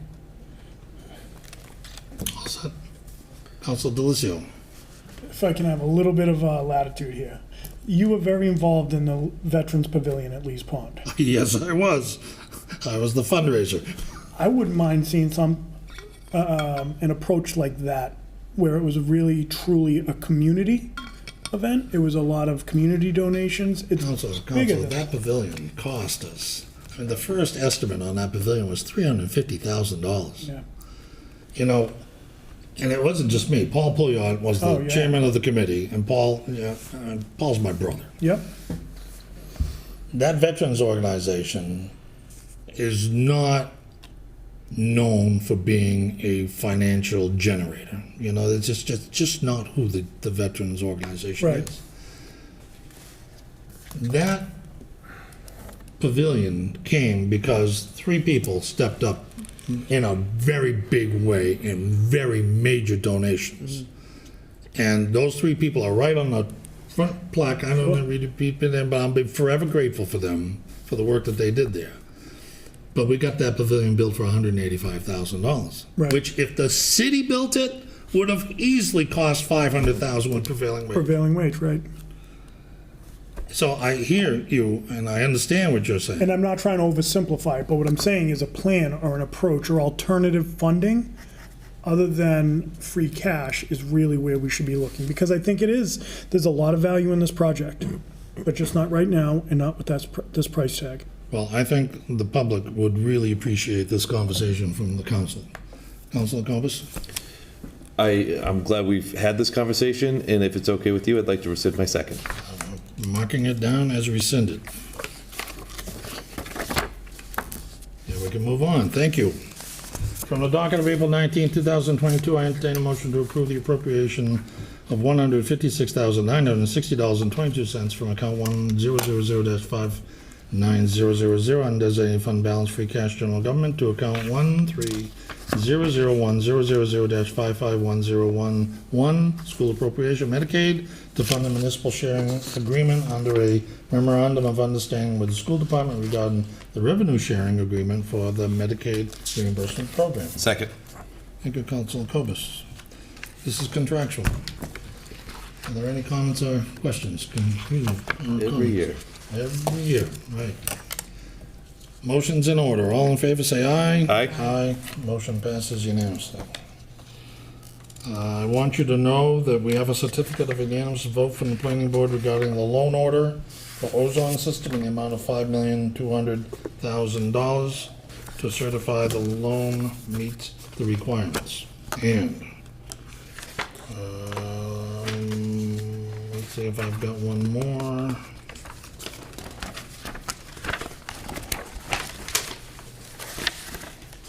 And that concludes the business that the Finance Committee has to bring before you this evening. Thank you for your spirited discussions. I'll entertain a motion to adjourn. Second. Thank you, Councilor Cobus. The motion's in order. All in favor, say aye. Aye. Aye. I declare the Finance Committee adjourned at 9:42. Thank you. You wrap up, if you haven't canceled your meeting, if you could just cancel your meeting officially on the record. I'm canceling zoning and land use committee, but have a committee meeting next week at 6:45, and I have a couple guests. Thank you. Public Works is canceled. I have a meeting at 6:30 next week. City Property and Claims Committee is canceled. Personnel Veterans Human Services is canceled, and we'll have a meeting at 6:15 next week, next Tuesday. I think that brings us to the Special Committee on Tax Abatement, which I'd like to call to order at 9:43. Sitting on this committee are Councilor Conti, Councilor DeSimone, and Councilor Bennett. And I have one important measure to bring before you this evening. From the docket of December 21st, 2021, I entertain a motion to adopt a senior means tested exemption by way of a special act as a way of relieving some of the property tax burden of certain qualifying Attleboro residents. An act relative to the establishment of a means-tested property tax exemption in the city of Attleboro, being enacted by the Senate and the House of Representatives in general court assembled, and by the authority of the same as follows. Section 1, with respect to each qualifying parcel of real property classified as Class 1 residential according to the classification by the Board of Assessors for the city of Attleboro, a qualifying parcel, there will be a senior means-tested exemption from the property tax otherwise payable with respect to such qualifying parcel in the amount to be determined annually by the Attleboro Municipal Council provided in Section 3 of this Act. For the purposes of this Act, a qualifying parcel shall mean a unit of real property as defined by the Board of Assessors under the deed for the property and shall include a condominium unit. The exemption provided for herein shall be in addition to any other exemption allowed under the general laws. Section 2, the Board of Assessors may deny an application if they find the applicant has excessive assets that place them outside of the intended recipients of the senior exemption created by this Act. The Board of Assessors shall adopt by regulation criteria for approvals and denials of applications. A taxpayer shall qualify for the exemption under Section 1 if all of the following criteria are met. One. That's an I. The qualifying parcel is owned and occupied by one or more persons who qualified for the circuit breaker income tax credit in previous calendar year under Section K of Section 6 of Chapter 62 of the general laws. II. The qualified parcel is owned by I, a single taxpayer age 65 or older, or II, jointly by taxpayers so long as one owner is age 65 or older and the joint owner is age 60 or older as determined as of December 31st of the previous calendar year. III, Section 3, the qualifying parcel is the domicile of the taxpayers, and 4, the applicant taxpayer or at least one of the joint applicants has been domiciled and owned a residential unit of real property in the city of Attleboro for at least 10 consecutive years prior to filing an application for this exemption. 5, the minimum assessed value of the domicile is no greater than the prior fiscal year's maximum assessed value for qualification for the circuit breaker income tax credit under subsection K of Section 6 of Chapter 62 of the general laws as adjusted annually by the Department of Revenue. 6, property taxes shall not be reduced by more than 50% by this exemption. And 7, the Board of Assessors has approved the application for the exemption. Section 3, the exemption amount provided for in Section 1 shall be the amount equal to 75% of the amount of the circuit breaker income tax under Sections K of Section 6 of Chapter 62 of the general laws of which the applicant qualified for in the previous year. The total amount exempted by this act shall be allocated proportionally within the residential tax levy on all residential taxpayers while not exceeding 1% of the municipality's tax levy. Section 4, a person who seeks to qualify for the exemption on Section 1 shall, before the deadline established by the Board of Assessors, file an application on a form to be adopted by the Board of Assessors with the supporting documentation of the applicant's income and assets as described in the application, including a copy of the filed income tax return of the applicant showing the claimed circuit breaker income tax credit. The application shall be filed each year for which the application seeks to compensate the exemption. Section 5, no exemption shall be granted under this act until the Department of Revenue certifies a residential tax rate for the applicable tax year where the total exemption amount is raised by I, a burden shift within the residential tax levy, or II, an appropriation or transfer from existing funds. Section 6, this act shall expire 3 years after the effective date of this act, provided, however, that the City of Attleboro may reaffirm by a vote of the Attleboro Municipal Council. Section 7, this act shall take effect upon its passage. And that concludes the reading. Calls for a second. Second. Thank you, Counselor. So, I had a meeting with the financial team on April 4th. And so sitting there were Julie Hobson, Deb Gold, Laura Gignac, and Zaida Kiefer. And we went through all of the steps that would need to take place if the municipal council chose to adopt this statute. So The statute was written by the Massachusetts legislature. It's posted in their minutes. If a local community decides to adopt the option, it becomes local law. And as you heard, it has a sunset legislation. It's got a 3-year limit. Unless we decide to renew it in 3 years, it ends. So it's the legislator created it to be a trial balloon. Let a community try this and see whether or not it works. If it doesn't work, get rid of it, because we don't want to burden Julie Hobson, Deb Gould, Laura Gignac, Zaida Kiefer with a bunch of work that's not producing any benefit. Okay? So we all talked about that together, and we outlined the roadmap of how this needs to go together should the council decide to approve this, because I was looking for unintended consequences. And trust me, they pop up easily. So we went through everything. The finance team and I are really excited about giving this a try, because it is exactly that. It's a trial.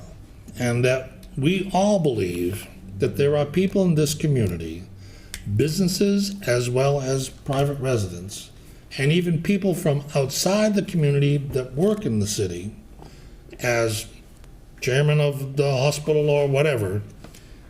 They have good jobs that they are happily to donate to a tax-deductible cause each year to reduce their tax burden. So the finance team is of the opinion that they will be able to generate enough money for the need that would meet the strict criteria that this law outlined. This is really tough. You want money from this Board of Assessors, you got to give them your income taxes. That's, trust me, as an assessor in the city of Taunton, there's a lot of people that would qualify for exemption, but they don't think that their private finances are any of the government's business, and they will not give you their personal information, and therefore they don't qualify for the exemption. The same thing happens in Attleboro. So this is for somebody who's desperate. They're in a house, they're in a condo, they've got their senior exemption, they've got all the help that they can get from the Council on Aging, and they're still going to lose their house. The finance team thinks that in the whole city of Attleboro right now, there's maybe one person that might qualify for this legislation.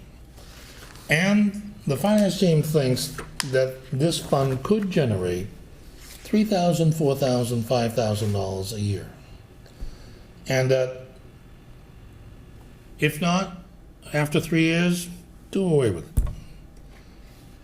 And so I told the finance team that I would bring this out on April 12th so that it could be voted by the council on April 19th, because we're all thinking about the tax bill going out. You see, what has to happen is that they're going to create a third sheet. So they're going to create a piece of paper this big that fits in the taxes. It's one sheet printed on one side, and it's basically a donation form that you check off that in addition to paying, let's say it's $3,753 in your real estate tax bill, you round it up to $4,000 on this little sheet of paper and say, you know, make it $4,000, here's my check, put the rest of it into this fund. Respectfully, Council Conti, you might be, I think you're now referencing the Disabled and Elderly Tax Aid Fund. Yes. But weren't we just speaking about the senior means tested exemption? Are my wires crossed? No, I agree. Okay. I was confused too, because I think So those are they're two both different on things. in our minutes, but we had just read the senior means tested exemption. We were talking about that. And now what you're mentioning is the Elderly and Disabled Fund, which I'm also excited about. I stand corrected. Yeah, I just want, I'm like, You know, I mean, it's getting late, so Yeah, nothing good happens after 10 o'clock, I'm telling you right now. Exactly. We've got 7 minutes. So, We got 7 minutes to wrap this up. so So let's get this one in. the senior books. means tested And exemption. then after this, we'll get to the other one, okay? Go ahead, Councilor. May I comment? So, when you first started your comments, I thought this was going to go down, which would have been contrary to my early discussions with Council Delicio and the assessor in the fall when we introduced this, because she was excited about it. So I'm glad to hear we're at least going to try it, because I think that's what we owe the taxpayers, particularly the senior population. You know, so I think it's important that we do whatever we can, and so I'm glad to at least give it a shot, and I appreciate your time and the expertise of the finance team who gave it a thumbs up to approve it, so I'm glad, because I was worried for a couple of seconds there at the beginning that you were going to say, we weren't going to do it, but anyway, so I'm happy to have it, let's give it a go. Thank you. Councilor Bennett. So just to clarify the way I read this, there are 3 criteria here, so it is pretty tight. The first is income-based, right? So that's that tied to the credit, the circuit breaker credit, which is defined at the state level and may change, but generally it doesn't change by much. The second is the age requirement, age 65 or older. And then the 10-year resident requirement, which actually surprised me quite a bit. So if someone isn't moving into Attleboro as part of their retirement planning and thinking they're going to take advantage of this right away, this is really intended for long-term residents who have been here, who have contributed to the community, have been here for some time in order to meet that threshold just to qualify. So I think it's a pretty narrow group as written. This is state language, so it's not something that we can change or sort of monkey with to change the criteria. And I would be absolutely in favor of giving this a trial basis of 3 years to see how it actually plays out in practice. I can tell you that the circuit breaker qualifications are much more liberal than the senior tax exemption guidelines, which are very stringent. And that you're correct. These people who have lived in the city for 10 years and are 60, 65 do not drain a lot of resources from the city. They no longer have children in the schools. They're paying all their taxes, but they're really not getting in benefit all of the money that they're putting into the system. So it's a nice way of fixing the problem for the ones that are in a pickle. You know, that's the best way to put it in my mind. Any other comments? Yeah. Go ahead, Councilor. Well, this can only help those certain people. Right, and it's only a few. And I've had some experience in my previous chairmanship of meeting spouses who had lost their other spouse, and then they went into the pickle. Some of them are my personal friends. Yeah. Yep. It's a tough place to be. And there but the grace of God to us. So, the motion's in order. Any further discussion? Let's take a vote. All in favor say aye. Aye. Motion passes unanimously. Now I can get to the good ones. From the docket of September 18th, 2018, entertain motion, let's see, this is not quite right. Now, I do think, Council Conti, respectfully, we were going to strike the prior language and submit it with the proposed ordinance. Yeah, I was thinking that I would put the motion in to enact the legislation and then later strike the motion Okay. that was written improperly. So what I'm going to do is from the docket September 18th, 2018, I entertain a motion for the municipal council to adopt a local option defined in Massachusetts General Law, Chapter 60, Section 3D, thereby establishing aid to elderly and disabled through a taxation fund via voluntary checkoff donations.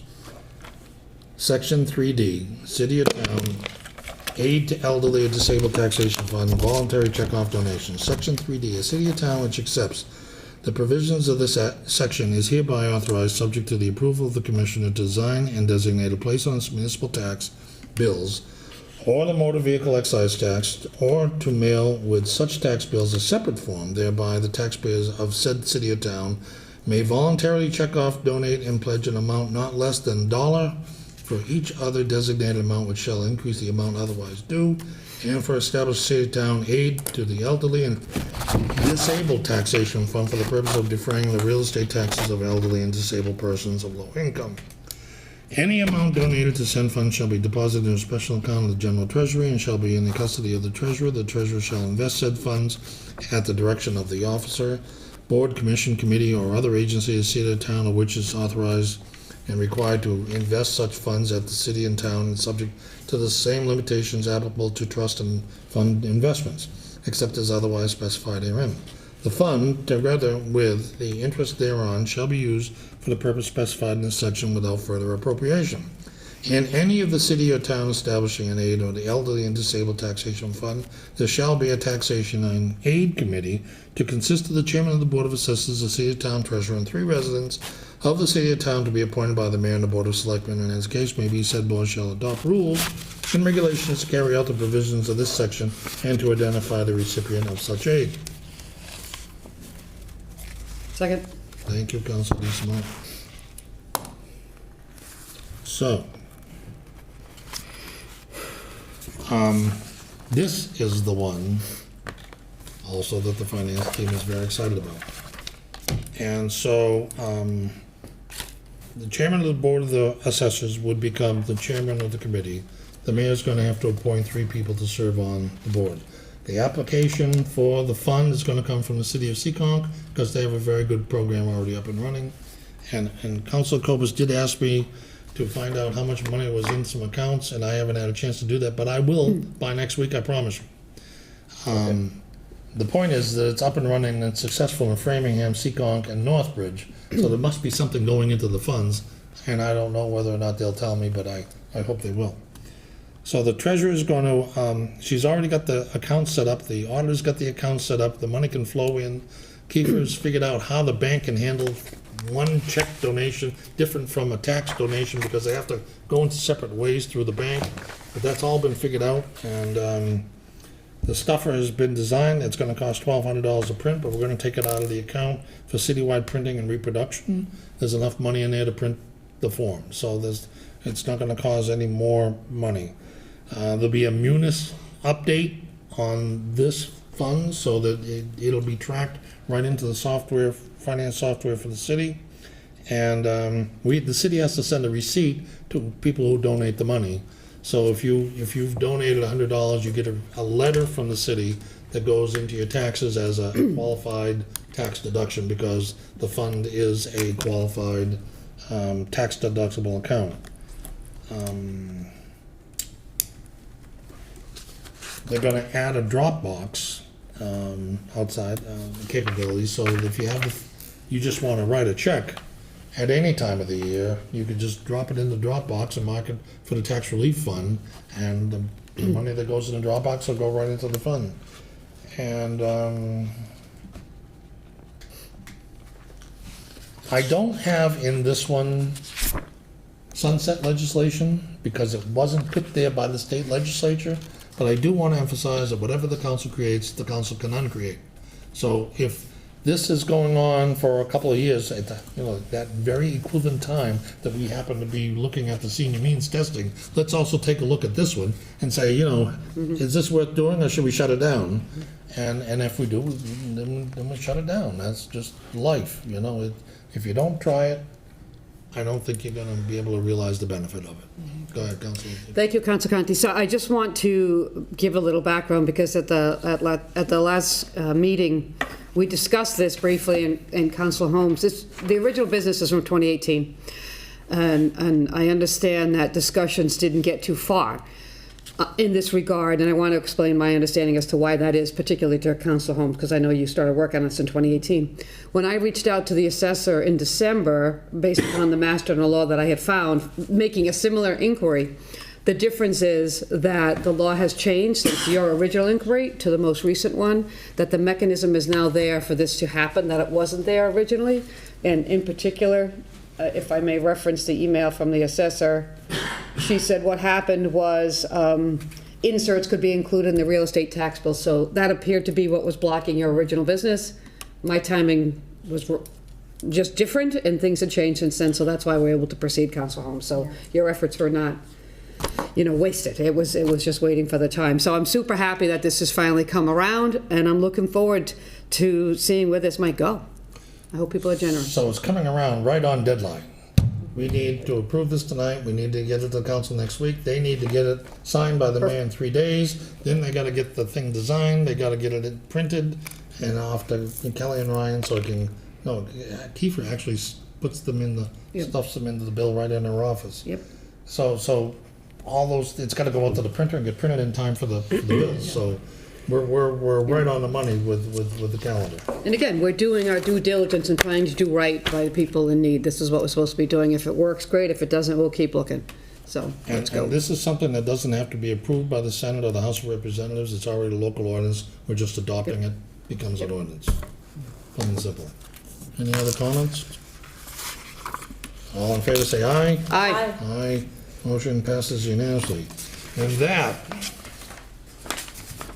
well, I guess I could do one more. From the docket of September 18, 2018, I move to strike the following: create an elderly and disabled taxation fund. Second. I'm sorry.